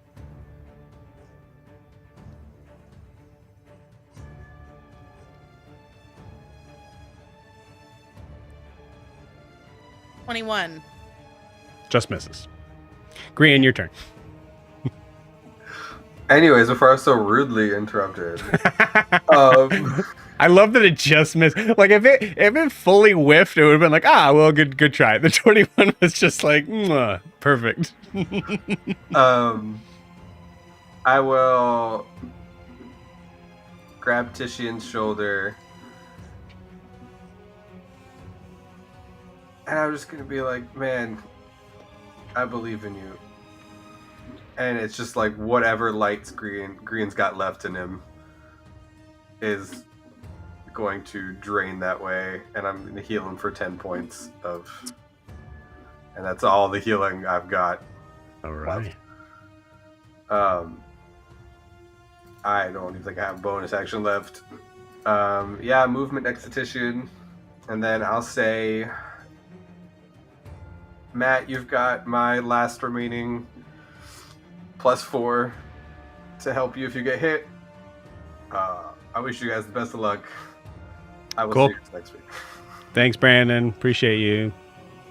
Oh, he missed it. Oh. Great, we can talk shit about great. No, I'm kidding. No, Brandon told me like 11:30 latest, so Brandon was very nice to stick around a little bit later. And this is a hell of a time to realize I don't have a background for him. Okay, cool. Sweet. All right. So that ends Grian's turn. Jet, it is your turn. Jet stands up. That's half his Yep. movement. Beautiful. And then bonus action, activate the Blade Song, which increases my movement by 10 feet. Nice. So that I can make it to my ramp and see what's going on. What's your full movement? It is now 25 feet. Okay. Because it was halved. Yes. Okay, cool. Yeah, that gets you just to the ramp. So I would say you have another 45 feet. No, 40 feet of movement on the ramp. Okay. Unless you wanted to. How far away am I from everything that's going on? You're still Estimated. pretty far. I would say no more than 90. 90 feet? Yeah. Let me double check the spell. 90 feet, you said. That just ain't gonna do it, and I've already used my bonus action. So, can't do that. Let me see what spells I got to do 90 feet. That, but I'm not using that. I'm not throwing a fireball. Let's see. Surely I got something in here. I'm gonna try to chill touch the big stone thing, I guess. Okay. Do I recognize that Ada is not a threat off the bat? Probably because she's stabbing at the big stone thing. Also, do I recognize Ada from when I was in Hossamall? You do not, I don't think. But Ada might recognize Jet. Just saying.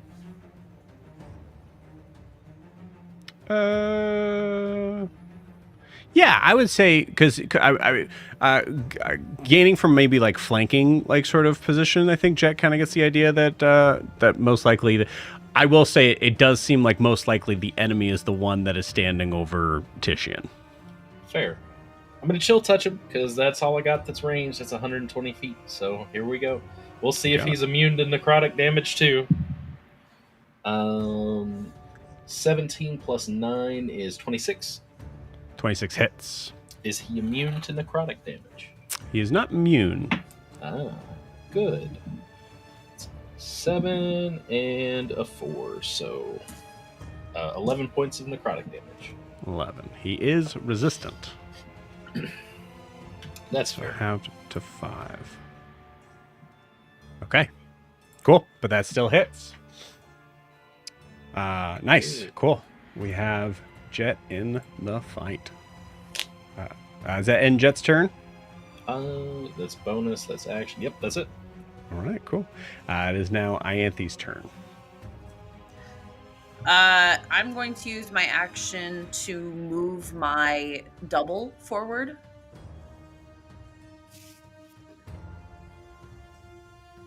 Okay. Like into the space of the creature? Am I able to move up the ramp? Mine hasn't come down yet. Yours has not come down yet. Oh, then never mind. I don't do that. You yourself are on the ground. Yeah. I guess I'm going to try to go up a ramp then. Whichever one I'm closest to. Interesting. I'm going to try. Okay. Cool.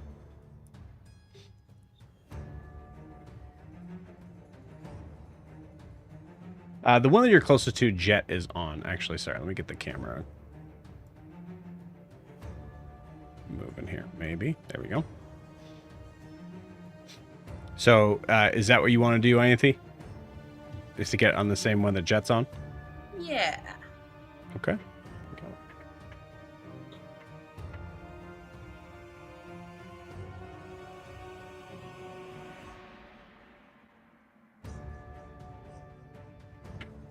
And then I clap on top of that. There. As that happens, you see the you actually see lights seem to emanate from underneath the acid pits, and you see the guardians kind of like turn and look at each other, and the only person left there is Ianthe. Mm-hmm. So the one that is on you runs up, swipes at you, recognizes you're not there. Shit. 5,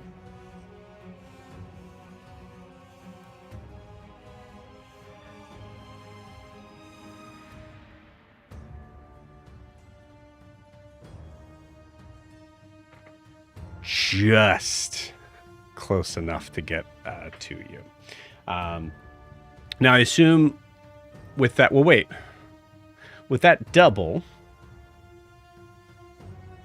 shit. This is interesting. It doesn't say what happens.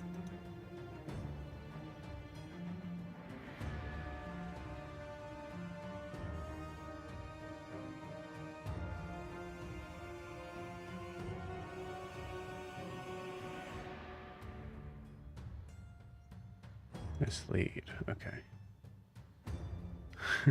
You see this as a hair. Use your transponder to switch from using sense when you were using sense you're blind enough and regarding your surroundings. Yeah, it's a very good point. It knows that someone did a bad thing.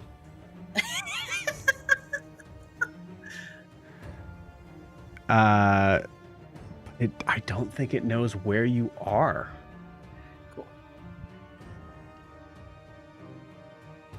I'm going to roll something here because it did see Jet just fall down from something.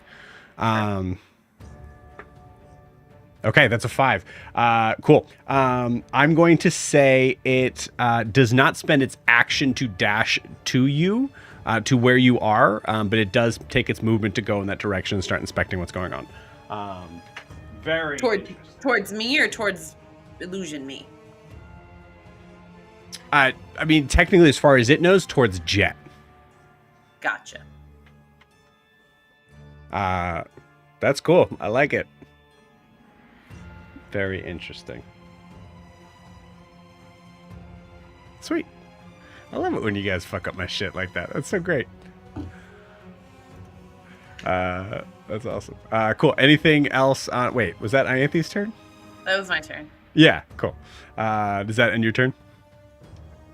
I'm debating if I want to say something to Jet. I'm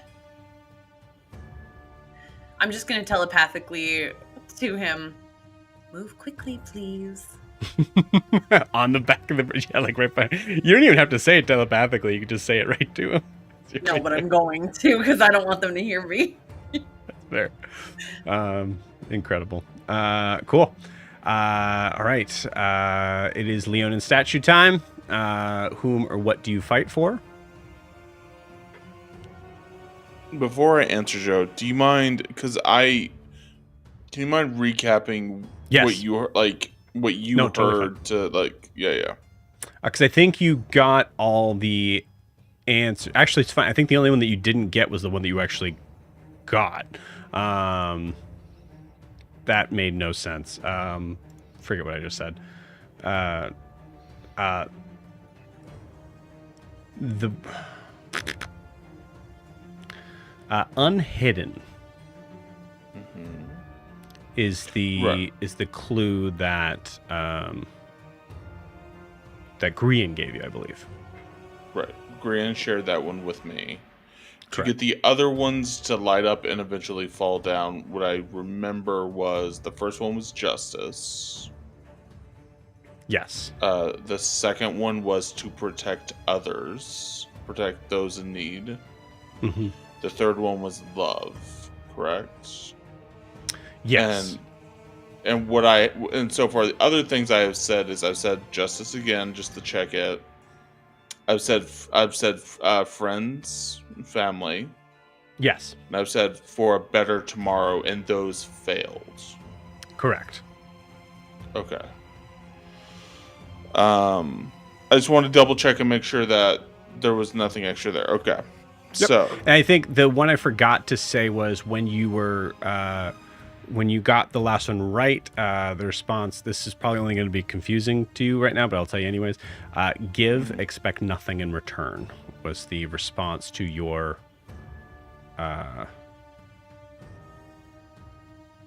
to the unselfish, which you responded with love. okay. I'm sort of stuck between two answers right now.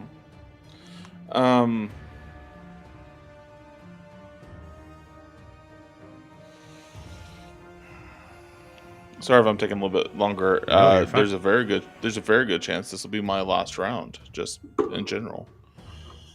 Who or what do you fight for? And the clue is unhidden. It's not a great clue.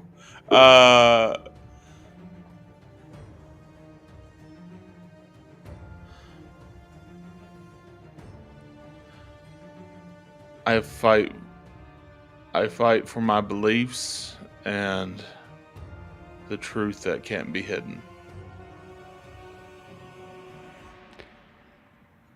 Right on the fucking head. Truth was the fourth one. So, truth, you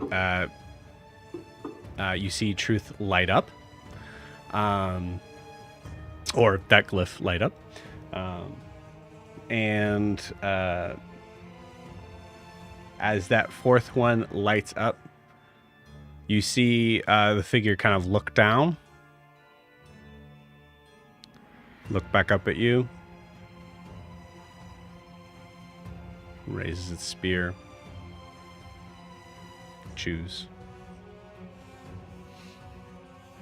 No. And it steps aside.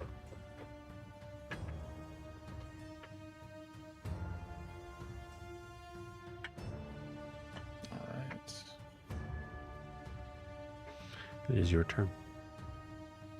I will take my. I will step onto the platform.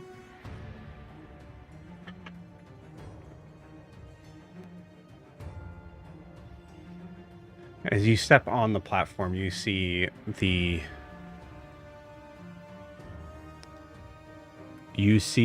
figure, arm kind of broken off to the side, kind of clambered. You hear the movement start to happen, the crack from the pillar behind you. Titian, as you stare at the green eyes of this figure that has chosen to let you take that step,